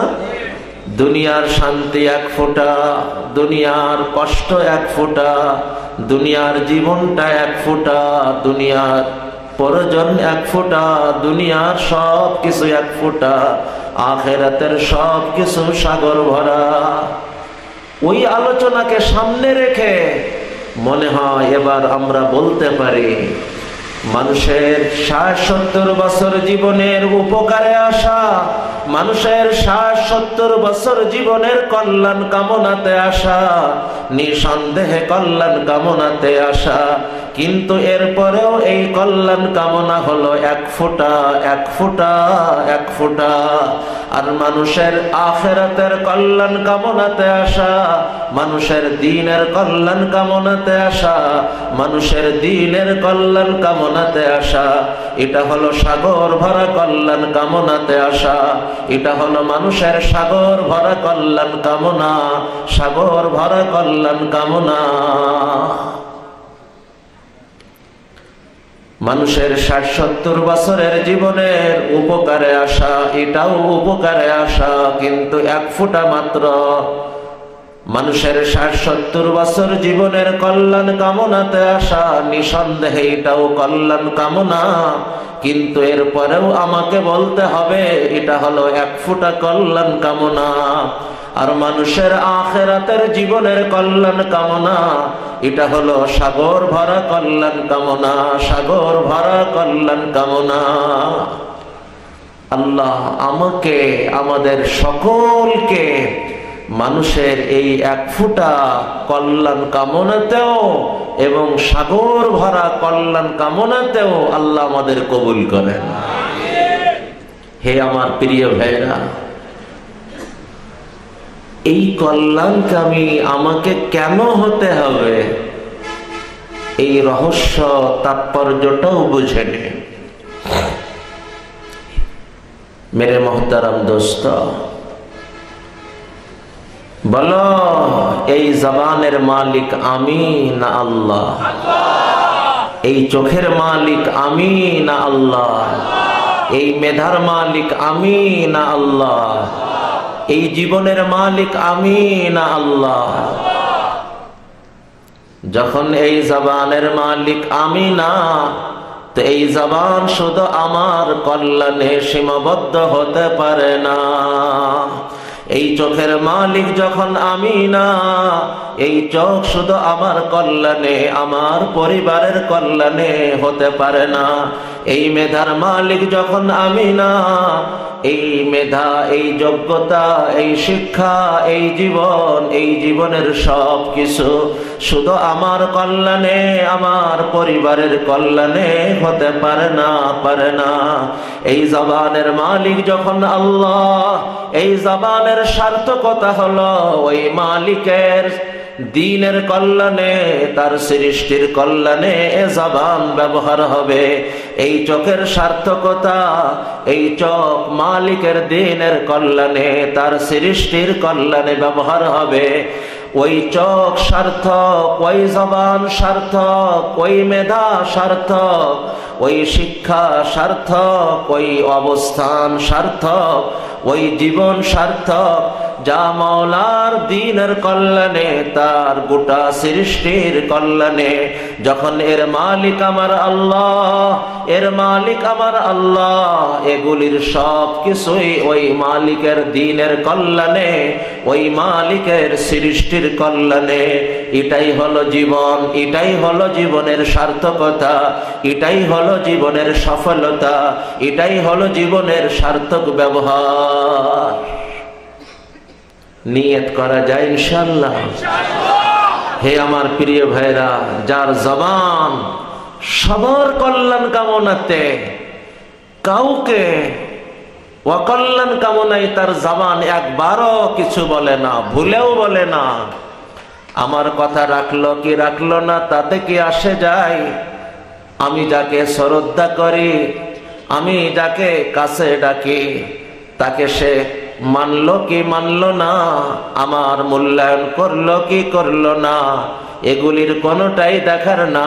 আমি তো আমার মাওলাকে পাওয়ার জন্য, আমি যখন মানুষের কল্যাণকামী তো আল্লাহ আমার কল্যাণকামী, আমি যখন দ্বীনের কল্যাণকামী তো আল্লাহ আমার কল্যাণকামী। যখন ঘটনা এমন, তো মাদ্রাসাওয়ালা আমাকে কদর করলো কি করলো না, মূল্যায়ন করলো কি করলো না, আমাকে ডাকলো কি ডাকলো না, লোক আমার উপকারকে স্বীকৃতি দিল কি দিল না, এগুলি তো আমার ভাবার না। আমি তো উপকারে আসব তো আল্লাহ আমার উপকারে আসবে, আমি মানুষের কল্যাণে তো আল্লাহ আমার কল্যাণে, আমি দ্বীনের কল্যাণে তো আল্লাহ আমার কল্যাণে। আমার গোটা অস্তিত্বর মালিক আমি না, আমার গোটা অস্তিত্বর মালিক যখন আমার আল্লাহ, আমার আল্লাহর দ্বীনের কল্যাণে আমি লাগবো, তার সৃষ্টির কল্যাণে আমি লাগবো। এটাই আমার নীতি, এটাই আমার আদর্শ, এটাই আমার জীবনের চাওয়া, এটাই আমার জীবনের পাওয়া, এটাই আমার জীবনের গন্তব্য, এটাই আমার জীবনের মিশন, এটাই আমার জীবনের সব কিছু। কে আমাকে বুঝলো বুঝলো না আমার দেখার না, আমার মালিক বুঝলেই তো আমার হলো। হে আমার প্রিয় ভাইরা, যে এই কথা বুঝে তার জবানটাই শুধু সবার কল্যাণে, কারুর অকল্যাণ চায় না। আমাকে 1000 বার অপমানিত করছে, তারপরেও তার কল্যাণ চাই আমি। আমাকে 1000 বার অপমানিত করছে, তারপরেও আমি কল্যাণ চাই। নবীজি বলেন যে দৈনিক 10 বার করে সমস্ত মানুষের কল্যাণ চাইতে পারে। কয়টা কথা হলো? 3টে বলছি। যে দৈনিক 10 বার করে সবার কল্যাণে, কেউ বাদ পড়ে না, সবার কল্যাণে আল্লাহর কাছে দোয়া করে, ওই জবান আল্লাহর কাছে এত পছন্দের, এতটা প্রিয়, এতটা মাহবুব, ওই জবান আল্লাহর কাছে কবুল জবান। ওই জবান যা বলে, ওই জবানের উচ্চারিত হওয়া প্রতিটি কথা আরশে আজিম পর্যন্ত পৌঁছে যায়। আরশের মালিক ওই জবানের লাজ রাখে, আরশের মালিক ওই জবানের প্রতিটি উচ্চারিত হওয়া কথাকে কবুল করে। বলো সে মুস্তাজাবুদ দাওয়াত বলে যায়। হে আমার প্রিয় ভাইয়েরা, কিন্তু আমাদের জীবনের বাস্তবতা কি? আমার একটা গল্প মনে পড়ছে, কাল্পনিক গল্প, কিন্তু অতি বাস্তবতাকে বোঝানোর জন্য চমৎকার গল্প। একটা লোক ছিল, সে সবসময় আল্লাহর কাছে শুধু দোয়া করে, আল্লাহ হযরত খিজিরের সাথে আমার একটু সাক্ষাৎ করায় দাও। কার সাথে? হযরত খিজির আলাইহিস সালামের সাথে। হযরত খিজির হলেন আল্লাহর অনেক প্রিয় একজন মানুষ।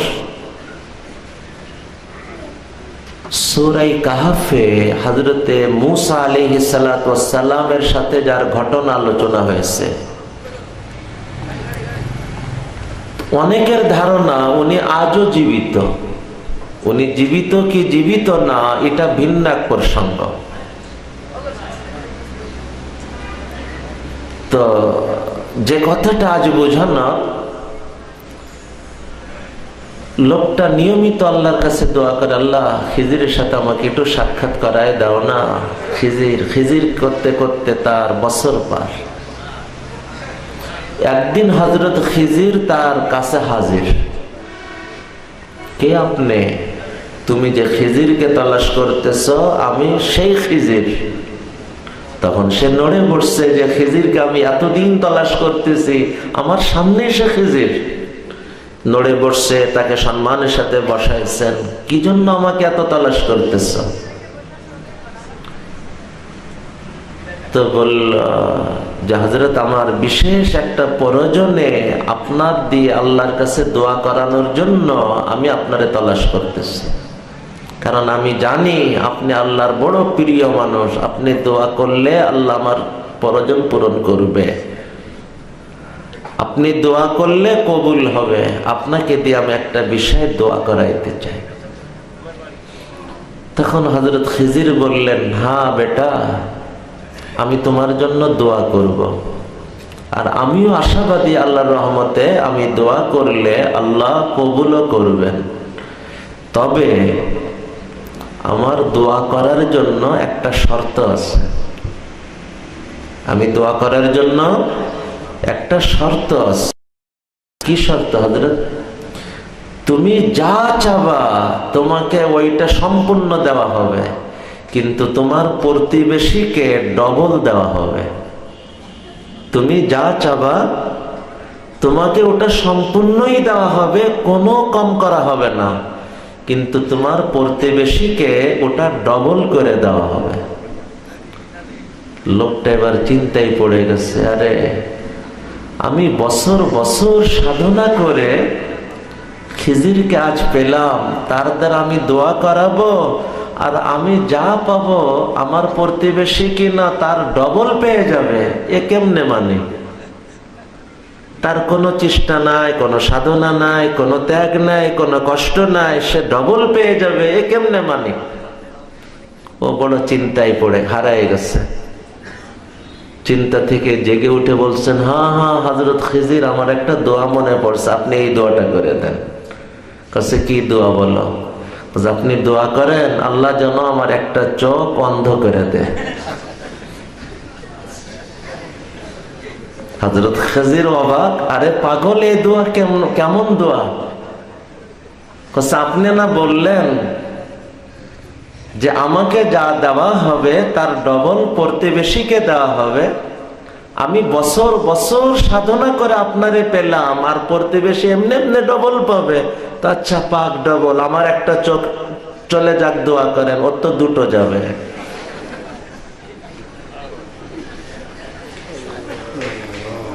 আল্লাহ আস্তাগফিরুল্লাহ। হাসি লাগছে, অবাক লাগছে না?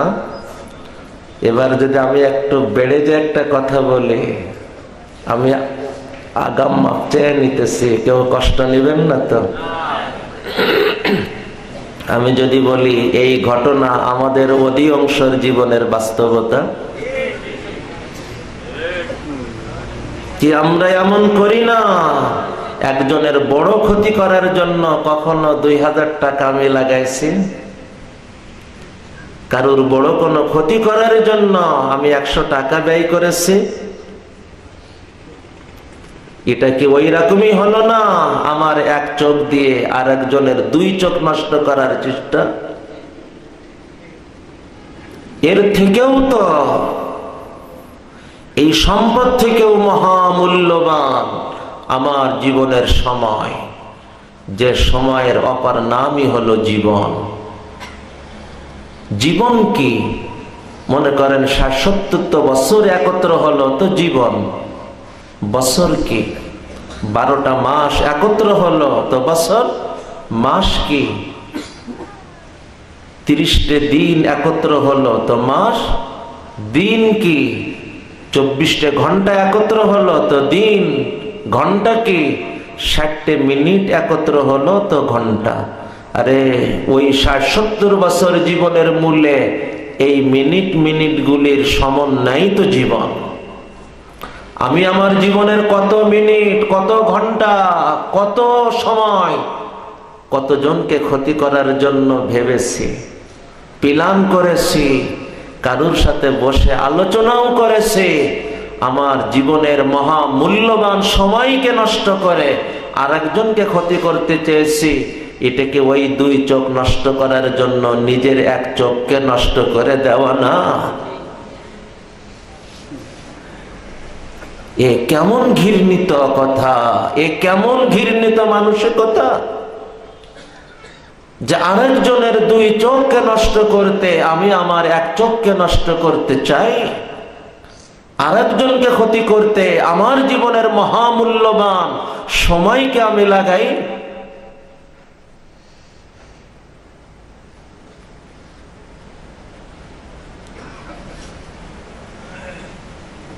الدين النصيحة الدين النصيحة। দিন হলো কল্যাণ কামনা, দিন হলো কল্যাণ কামনা, দিন হলো কল্যাণ কামনা। আল্লাহ আমাদের সকলকে কল্যাণকামী মানুষ হওয়ার তৌফিক দান করেন। আমি 2টো আয়াত তিলাওয়াত করেছিলাম এবং 2টো হাদিস পড়েছিলাম। প্রথম দিন সম্পর্কে কিছু কথা বলার জন্য একটা আয়াত এবং একটা হাদিস ছিল। দ্বিতীয়, আজ যে 100 মতন তালিবে ইলম দাস্তারে ফজিলত নিল, তাদেরকে সামনে রেখে আমি একটা আয়াত এবং এই প্রসঙ্গকে সামনে রেখে একটা হাদিস পড়েছিলাম। কিন্তু রাত অনেক লম্বা হয়ে গিয়েছে, ওদিকে আমি কথাকে লম্বা না করে সংক্ষেপে এতটুকু কথা আরজ করব। হে আমার প্রিয় ভাইরা, যখন এই বাচ্চাগুলির মাথার পরে এই পাগড়ি রাখা হইতেছিল, তখন আমার মনের মধ্যে নবীজির বলা ওই হাদিস স্মরণ হইতেছিল যে সন্তান কোরআনের হাফেজ হবে, আজকে এদের মাথায়, কাল এদের বাবা মার মাথায় আল্লাহ তাআলা নূরের মুকুট পরাবে। কেমন মুকুট হবে? নবীজি উদাহরণ দিয়েছেন যে আকাশের এই সূর্যটা যদি একটা ঘরের মধ্যে রাখা হয়, তো ঘরের আলোর অবস্থা কি হবে বলো? নবীজি বলেন ওই মুকুটের রোশনাই, চমক এর থেকেও বেশি হবে। বাবা মার সাথে যদি এই সম্মানের আচরণ হয়, তো সরাসরি কোরআনের হাফেজের সাথে কি আচরণ হবে? তবে মনে রাখা, হে পাগড়ি নেওয়া তালিবে ইলম ভাইরা, হে আমার সন্তানেরা, এই পাগড়ির সম্মান ধরে রেখো। এই মর্যাদা মিলার জন্য এর সাথে একটা শর্ত নবীজি যোগ করছেন, সেই শর্তকে যেন ভুলে যেও না। কোরআনের হাফেজ হয় এবং কোরআনের হালাল হারামকে জীবনে মেনে চলার হয়। হাল্লা হালালাহু ওয়া হাররামা হারামাহু, কোরআনের বিধি নিষেধকে সে তার জীবনে লালন করার, ধারণ করার হয়, তখন এই মর্যাদা তার, এই মর্যাদা তার অভিভাবকের। অতএব অভিভাবকরাও মনে না করে হাফেজ হয়ে গেছে তো আমি পেয়ে গিয়েছি, না, এই হিফজের দাবিকে জীবনে ধরে রাখতে হবে। আমার এক মুরব্বীর কথা মনে পড়ে, কোরআনের এক হাফেজকে লক্ষ্য করে বলেছিলেন, তুমি হাফেজ হবা কেন? বিচক্ষণ ছাত্র বলছে, হযরত আপনি বলে দেন কি নিয়ে আমার পড়া উচিত। বড়দের কাছে বড়রা যখন কোনো কথা বলে সবসময় আগ্রহ রাখা, কথা শোনার, কথা বলার না। যতটা শোনা যায় ততটা আমার লাভ, যতটা কম বলা যায় আমার লাভ। তো বলতেছেন তুমি কেন হাফেজ হবে বলো? তো হুঁশিয়ার ছাত্র বলতেছে, হযরত আপনি বলে দেন কি জন্য হাফেজ হব। এটা সাহাবাই কেরামের হালাত ছিল। নবীজি যখন জিজ্ঞাসা করতেন, তো নবীজিকে সাহাবাই কেরাম উত্তর দিতেন, আল্লাহু ওয়া রাসূলুহু আ'লাম, আল্লাহ এবং তার রসুল ভালো জানেন, ইয়া রাসূলুল্লাহ আপনি আমাদের বলে দেন। তখন মুরব্বী তাকে বললেন, দেখো, নামাজে যখন তিলাওয়াত করে সে আল্লাহর সাথে কথা বলে, তো যে হাফেজ না, সে 2-5 মিনিট কথা বলার পরে তার খতের সব শেষ, আর তো সামনে কথা বলার সুযোগ নেই। তুমি হাফেজ হবে এই জন্য যে আমি শেষ রাত্রে উঠব, ঘন্টা সময় নিয়ে আমার মাওলাই পাকের সাথে লম্বা লম্বা কথা বলবো। আল্লাহ কবুল করেন। এই কোরআনকে কখনো বিক্রি করো না। এই কোরআন সবই না পড়ে, এই কোরআন তারাবিতে শোনায়, খবরদার কখনো এর বিনিময় গ্রহণ করবে না। আল্লাহ তাআলার বহুত বড় ইহসান যে আল্লাহ তাআলা তোমাকে কোরআনের হাফেজ বানিয়েছেন। এবার নিয়ত রেখো কোরআনের মজবুত আলিম হওয়ার, মনে রেখো কোরআনের আলিম হওয়ার, এরপর কোরআন অনুপাতে জীবনকে সাজানোর। কেমন কোরআনকে নিয়ে সাজাবে জানো? আল্লাহ, আম্মা জান আয়েশা রাদিয়াল্লাহু আনহাকে একবার জিজ্ঞাসা করা হয়েছিল নবীজির পরিচয়, নবীজির পরিচয় কিছু বলেন। আম্মা জান আয়েশা এক কথাই বলে দিছিলেন, কোরআনে কারীমকে যদি কোনো জীবন্ত মানুষের রূপ দেওয়া হয়, সেই মানুষটার নাম মুহাম্মদ সাল্লাল্লাহু আলাইহি ওয়াসাল্লাম। আর মুহাম্মদ সাল্লাল্লাহু আলাইহি ওয়াসাল্লামকে যদি কোনো গ্রন্থের রূপ দেওয়া হয়, সেই গ্রন্থের নাম হলো কুরআনে মাজিদ। তুমি কুরআনের হাফেজ, কুরআনের আলিম, নবীর ওয়ারিস, তুমি ওই নবীওয়ালা জীবন গ্রহণ করো। তুমিও যেন এমন জীবনওয়ালা বানাও যে কুরআনের জীবন্ত প্রতিচ্ছবি তুমি।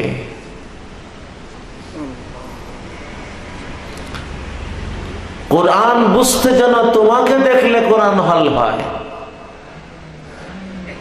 তোমাকে দেখলে যেন কোরআন তাজা হয়, তোমাকে দেখলে যেন কোরআনের হিদায়াত সামনে এসে যায়। ইযা যুকিরাল্লাহ, এমন মানুষ বানো যাদেরকে দেখলেই আল্লাহ স্মরণ হয়। এইভাবে যদি তুমি নিজেকে সাজাইতে পারো, ইনশাআল্লাহ ইনশাআল্লাহ আল্লাহ তোমাকে কোরআনের মানুষ হিসেবে কবুল করবে। আল্লাহ আমাদের সবাইকে কোরআনের মানুষ বানান। আল্লাহ এই বাচ্চাদের প্রত্যেককে কোরআনের হাফেজের পাশাপাশি কোরআনের আলিম হিসেবে, কোরআনের আমলওয়ালা হিসেবে, কোরআন নিয়ে সারা দুনিয়াতে চলনেওয়ালা হিসেবে কবুল করে নেন। আর যে মাদ্রাসার বরকতে আল্লাহ তাআলা এক ঝাঁক হাফেজে কোরআন উপহার দিলেন, আল্লাহ এ মাদ্রাসাকে কিয়ামত পর্যন্ত কবুল করেন। এ মাদ্রাসার মুতাওয়াল্লি, তার আম্মা, তার পরিবার, তার পুরা খানদান কিয়ামত পর্যন্ত কোরআনের জন্য কবুল করেন। বড় সৌভাগ্যবান। একটা মাদ্রাসাতে একটা বের হলেই তো কত, সেখানে 6 বছরে 101 জন হাফেজ, 6 বছরে 101 জন হাফেজ হয়ে বের হয়ে গেছে। আলহামদুলিল্লাহ। আল্লাহ এর বেহতরিন বদলা আল্লাহ তাআলা এই বাচ্চাদের আসাতেজায়ে কেরামকে দান করেন, মাদ্রাসাওয়ালাদেরকে দান করেন, মুতাওয়াল্লি তার আম্মা, যার বিশেষ উদ্যোগের কথা মোহতামিম সাহেব হুজুর বলছেন। আর হবে না কেন কোরআনের এই বরকত। এখানে মাদ্রাসার নামও রাখছে এমন একজন সাহাবীর নামে, যে সাহাবী হয়েছে কোরআনের বরকতে। হযরত ওমর রাদিয়াল্লাহু তাআলা আনহুকে আল্লাহ তাআলা ঈমানের পরে কবুল করছেন তো কোরআনের আয়াত শুনে। তো যে ওমর আল্লাহর রাসূলকে হত্যা করতে যাইতেছে কোনে মোহাম্মদ দেখে, সেই নবীকে হত্যা করতে যাওয়া হযরত ওমর কোরআনের স্পর্শে এসে এমন গলা গলছে, নবীজির কাছে যে নিজের জীবনকে উৎসর্গ করে দিচ্ছে। তো সেই ওমর, যার ইসলাম, যার ঈমান, যার সাহাবী হওয়া কোরআনের ভিতর দিয়ে, সেই সাহাবী রাসূলের নামের পরে এই মাদ্রাসা ওমর ইবনুল খাত্তাব। আল্লাহ হযরত ওমর রাদিয়াল্লাহু তাআলা আনহুর ওই আদর্শ, ওই ঐতিহ্য, ওই খুবই, ওই খুসুসিয়াত আল্লাহ তাআলা এই মাদ্রাসার সাথে সম্পৃক্ত সকলকে কবুল করেন। আল্লাহুম্মা আমিন, আল্লাহুম্মা আমিন। যে কথাগুলি দীর্ঘ সময় আলোচনা করা হলো, শোনা হলো, বলা হলো, আল্লাহ আমাকেও আমলের তৌফিক দেন। আল্লাহ আমাদের সকলকে আমলের তৌফিক দেন। জানার দাম না, মানার দাম, মানার দাম না, দরবারে কবুল হওয়ার দাম। আল্লাহ আমাদেরকে দিন বুঝার, কল্যাণ কামনা বুঝার তৌফিক দেন, আর কল্যাণকামী হবারও তৌফিক দেন। আর এই কল্যাণ কামনা মাওলা তার দরবারে কবুল করে নেন। আল্লাহুম্মা আমিন। ওয়া আখিরু দাওয়ানা আনিল হামদুলিল্লাহি রাব্বিল আলামিন।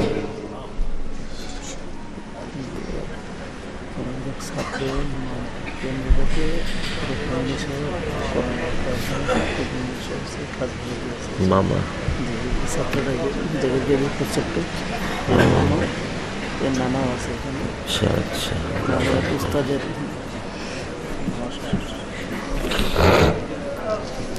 সবাই কয়েকবার দুরূদ শরীফ পড়ি। আল্লাহুম্মা সাল্লি আলা সাইয়্যিদিনা ওয়া মাওলানা মুহাম্মদ। আল্লাহুম্মা সাল্লি ওয়া সাল্লিম ওয়া বারিক আলা সাইয়্যিদিনা ওয়া মাওলানা মুহাম্মদ ওয়া আলা আলিহি ওয়া সাহবিহি আজমাইন। ভাই দোয়ার আগে আমি আপনাদেরকে ছোট্ট একটা দাওয়াত দিতে চাইতেছি, দিব? এত সময় যে জীবন বানানোর আলোচনা চলতেছিল, যে কল্যাণ কামনা আপনের, যে আমারে পর ভাবে তার, যে আমারে আঘাত দে তার, এটা বলা সহজ, শোনাও সহজ, কিন্তু জীবনে আনতে হলে আমাকে বড় মেহনত, মুজাহাদা, বড় কোরবানি, বড় সাধনা আমাকে করতে হবে পরিবেশ ধরে। পরিবেশ পরিবেশ পরিবেশ জীবন বানানোর সব থেকে সহজ মাধ্যম পরিবেশ। ওই এক মোট মাটির গল্প মনে আছে না? আপনারা তো সবাই জানেন। আর জীবন বানানোর জন্য আল্লাহ তাআলার মেহেরবানিতে বিভিন্ন জায়গায় বিভিন্ন পরিবেশে মেহনত চলতেছে। আল্লাহ আমাদের এই সমস্ত মেহনতগুলি কবুল করে নেন, বরকত দান করেন। তারই ধারাবাহিকতায় আমি যেখান থেকে আসছি, আপনাদের মাসনা মাদ্রাসা, আপনারা জানেন প্রতি ইংরেজি মাসের তৃতীয় শুক্রবার একটা ইসলাহি মজলিস হয়। ওই মাসিক দিনী মাহফিলের ধারাবাহিকতায় এ বছরের বার্ষিক মাহফিল আগামী মাস, আজকে জানুয়ারির কত তারিখ? 14। আগামী মাস ফেব্রুয়ারি মাসের 9, 10, 11, এক মাসেরও কম টাইম মাঝখানে, বুধবার জোহরে শুরু হবে, শনিবার সকাল 8টার মধ্যে দোয়ার ভিতর দিয়ে শেষ হবে। আমি আপনাদেরকে শোনানোর 1 নম্বর উদ্দেশ্য দোয়া চাওয়া, আল্লাহ যেন এ মাহফিল, এ মেহনতকে কবুল করে নেন। আল্লাহ যেন এ মেহনতকে ওসিলা করে পুরা দেশ না পুরা দুনিয়াতে জান্নাতি এক হাওয়া চালু করে দেন। 2 নম্বর, আমি আশা করতেছি, এমনিই তো মাসিক প্রোগ্রামে আলহামদুলিল্লাহ খুলনা বিভাগের প্রত্যেকটা এলাকা থেকেই সাথীদের উপস্থিতি থাকে। এবছর বার্ষিক মাহফিলে খুলনা বিভাগের প্রত্যেকটা জেলা না প্রত্যেকটা থানা থেকেও ইনশাআল্লাহ উপস্থিতি থাকবে, এবং খুলনা বিভাগ ছাড়াও আরো 3-4টে বিভাগ থেকেও কম বেশি সাথীদের উপস্থিতি শুরু হয়ে যাবে ইনশাআল্লাহ। তারা যদি এত দূর দূর থেকে আসতে পারে, আমরা তো এক বিভাগ না, এক জেলাও না, পাশাপাশি থানা, আমরা সবাই ওই 3টে দিন খালি হয়ে জামাতবদ্ধভাবে ইজতেমাই সামানার সাথে থাকার নিয়ত করতে পারি না ইনশাআল্লাহ? আমি আপনাদের সকলকে দাওয়াত দিতেছি, ওয়াদা না, চেষ্টা করব, এরপর একটু নিয়ত করা যায় না ইনশাআল্লাহ? আল্লাহ কবুল করেন, আল্লাহ কবুল করেন। 3 নম্বর, শেষ নম্বর, শুধু নিজেরাই শরীক হওয়া না, পরিচিত জন সারা দেশে যারাই আছে তাদেরকেও দাওয়াত দিব। মনে রাখা, আপনার দাওয়াতে যতজন দিনের দিকে আগাবে তাদের নেকিতেও আপনার অংশ হবে। আর যে কল্যাণ কামনার আলোচনা শুনলেন, এটাও তো কল্যাণ কামনা, এবং এটাই সেই সাগর ভরা কল্যাণ কামনা। আল্লাহ আমাদেরকে কবুল করেন। কেউ প্রশ্ন করতে পারেন যে হুজুর, যে পরিস্থিতি শুরু হয়েছে এর মধ্যে কি হবে? উত্তর হলো, এখনো তো সময় আছে, প্রায় 1 মাস। আমরা আশা রাখবো আল্লাহর রহমতে, দোয়াও করব, চেষ্টাও করব, সব আপন গতিতে রাখব। আর ওই উপস্থিত সময়ে আল্লাহর পক্ষ থেকে যা ফয়সালা হবে তারপরে আমরা মনে প্রাণে রাজি থাকব। ঠিক আছে না ইনশাআল্লাহ? আমরা এখন থেকে আশাও রাখবো, দোয়াও করব, মেহনতও করব, সব একই গতিতে চলবে। শেষ সময় যা আল্লাহর ফয়সালা হবে আমরা শুধু মেনে নিব না, খুশির সাথে মেনে নিব ইনশাআল্লাহ। আল্লাহ আমাদেরকে কবুল করেন। اللهم أنت السلام ومنك السلام تباركت يا ذا الجلال والإكرام اللهم صل وسلم وبارك على سيدنا ومولانا محمد وعلى آله وأصحابه أجمعين إله العالمين ويا أرحم الراحمين আমাদের জীবনের সমস্ত গুনাহগুলি আল্লাহ মেহেরবানি করে মাফ করে দেন। আল্লাহ আমাদের সমস্ত নেক আমলগুলি মেহেরবানি করে কবুল করে নেন মাওলা। আল্লাহ আমাদের সমস্ত মৃতদের কবরগুলি জান্নাতের বাগিচা বানিয়ে দেন মাওলা। বিশেষ করে আল্লাহ আমরা যারা হাত উঠিয়েছি আমাদের আব্বু আম্মু যাদের কবরে, আল্লাহ আমার আব্বু আম্মু কবরে জানি না কত হাত উঠানো ব্যক্তির আব্বু আম্মু কবরে। আল্লাহ আমাদের মৃত্যু বাবা মাদের কবরগুলি জান্নাতের বাগিচা বানিয়ে দেন মাওলা। কবরের ডাক আসার আগে আমাদের কবরগুলিকেও জান্নাতের বাগিচা বানিয়ে নেওয়ার তৌফিক দান করেন আল্লাহ। আল্লাহ আমাদের দুনিয়াকেও সুন্দর করে দেন, আখিরাতকেও সুন্দর করে দেন আল্লাহ। আল্লাহ আজকের এই মাহফিলে একসাথে যেমন আমাদের বসিয়েছেন, আল্লাহ আরশের ছায়াতে জান্নাতুল ফিরদাউসেও আমাদেরকে একসাথে কবুল করে নেন আল্লাহ। আল্লাহ আজকের মাহফিলের পিছনে যারা মেহনত করেছে, দৌড়ঝাঁপ করেছে, আল্লাহ আমার জানা মতে অনেকেই আছে যারা অনেক অনেক মেহনত, অনেক দৌড়ঝাঁপ, অনেক কষ্ট করেছে। আল্লাহ এই মাহফিলের পিছনে যারাই সময় দিয়েছে, শ্রম দিয়েছে, সহযোগিতা করেছে, আল্লাহ সকলকে জাযায়ে খায়ের দুনিয়াতেও দান করেন, আখিরাতেও দান করেন আল্লাহ। আল্লাহ আমাদের এই দ্বীনি মেহনতকে কবুল করে নেন আল্লাহ। ये मेहनत के वसीला करे पूरा दुनियाते जन्नतिया खावा चालू करे देन अल्लाह। अल्लाह दुनियाते যত মাদ্রাসা মসজিদ যত দ্বীনি মেহনত আছে আল্লাহ সব মসজিদ মাদ্রাসাগুলি দ্বীনি মেহনতগুলি কবুল করে নেন, বরকত দান করেন আল্লাহ। আল্লাহ বিশেষ করে মাদ্রাসায় ওমর ইবনুল খাত্তাব রাদিয়াল্লাহু আনহু কে কবুল করে নেন আল্লাহ। আল্লাহ আজকে মাত্র 6 বছরের ব্যবধানে 101 জন হাফেজে কোরআন বের হয়েছে আল্লাহ। আল্লাহ এই মাদ্রাসাকে আপনি বিশেষভাবে কবুল করে নেন, মাদ্রাসার শিক্ষকদের কবুল করে নেন, ছাত্রদেরকে কবুল করে নেন, প্রতিষ্ঠাতাকে কবুল করে নেন, মুতাওয়াল্লিকে কবুল করে নেন আল্লাহ। মুতাওয়াল্লির পরিবারকে কবুল করে নেন আল্লাহ। সকলের পরিবারগুলি দুনিয়া আখিরাতের কল্যাণে কবুল করে নেন আল্লাহ। আয় আল্লাহ এ মাদ্রাসাকে কিয়ামত পর্যন্ত কায়েম দায়ম রাখেন আল্লাহ। আল্লাহ মাদ্রাসার প্রতিটি সন্তানকে আল্লাহ হাফেজে কুরআন, আলিমে কুরআন, দাইয়ে কুরআন আল্লাহ কুরআন ওয়ালা মানুষ হয়ে চলার তৌফিক দান করেন আল্লাহ।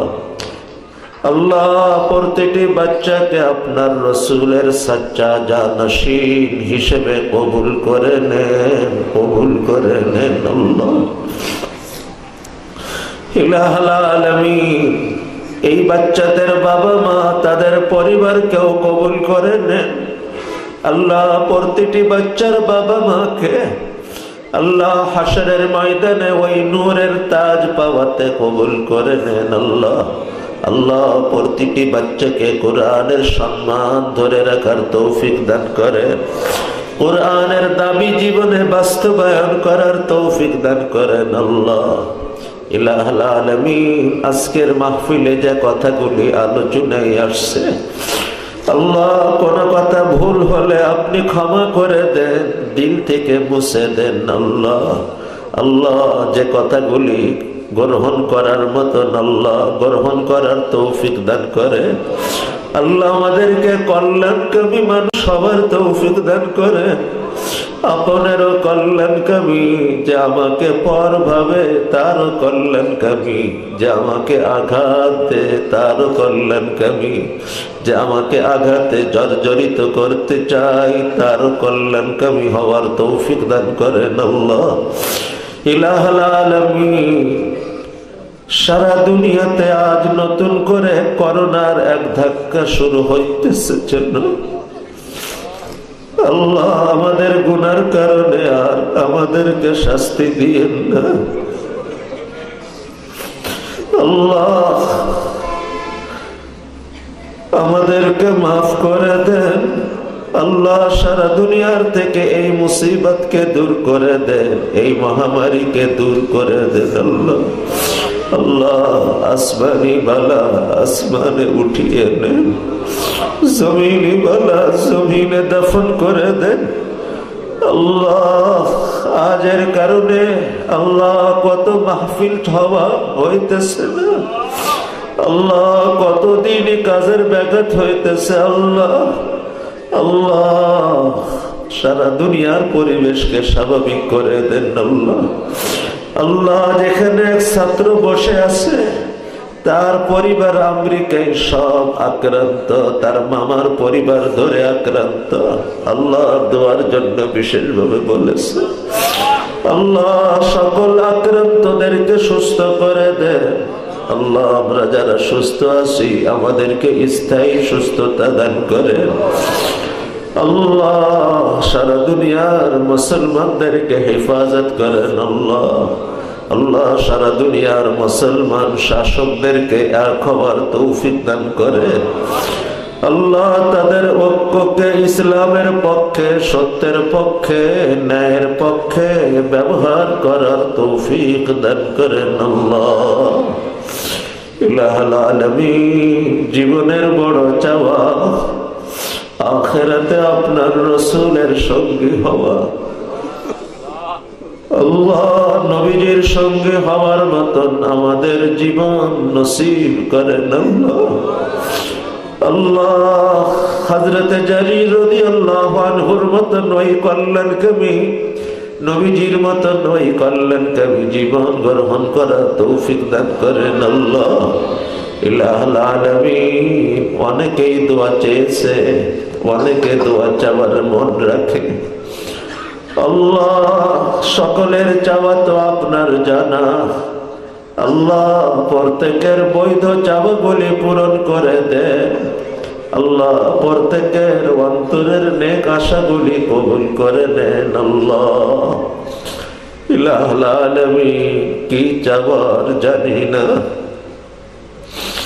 আল্লাহ আপনার প্রিয় রাসূল তার পুরা জীবনে আপনার কাছে যা যা চেয়েছে, আল্লাহ নবীজির জীবনের সকল চাওয়াগুলি আমাদের জন্য কবুল করে নেন। আল্লাহ ربنا تقبل منا إنك أنت السميع العليم وتب علينا إنك أنت التواب الرحيم سبحان ربك رب العزة عما يصفون وسلام على المرسلين والحمد لله رب العالمين.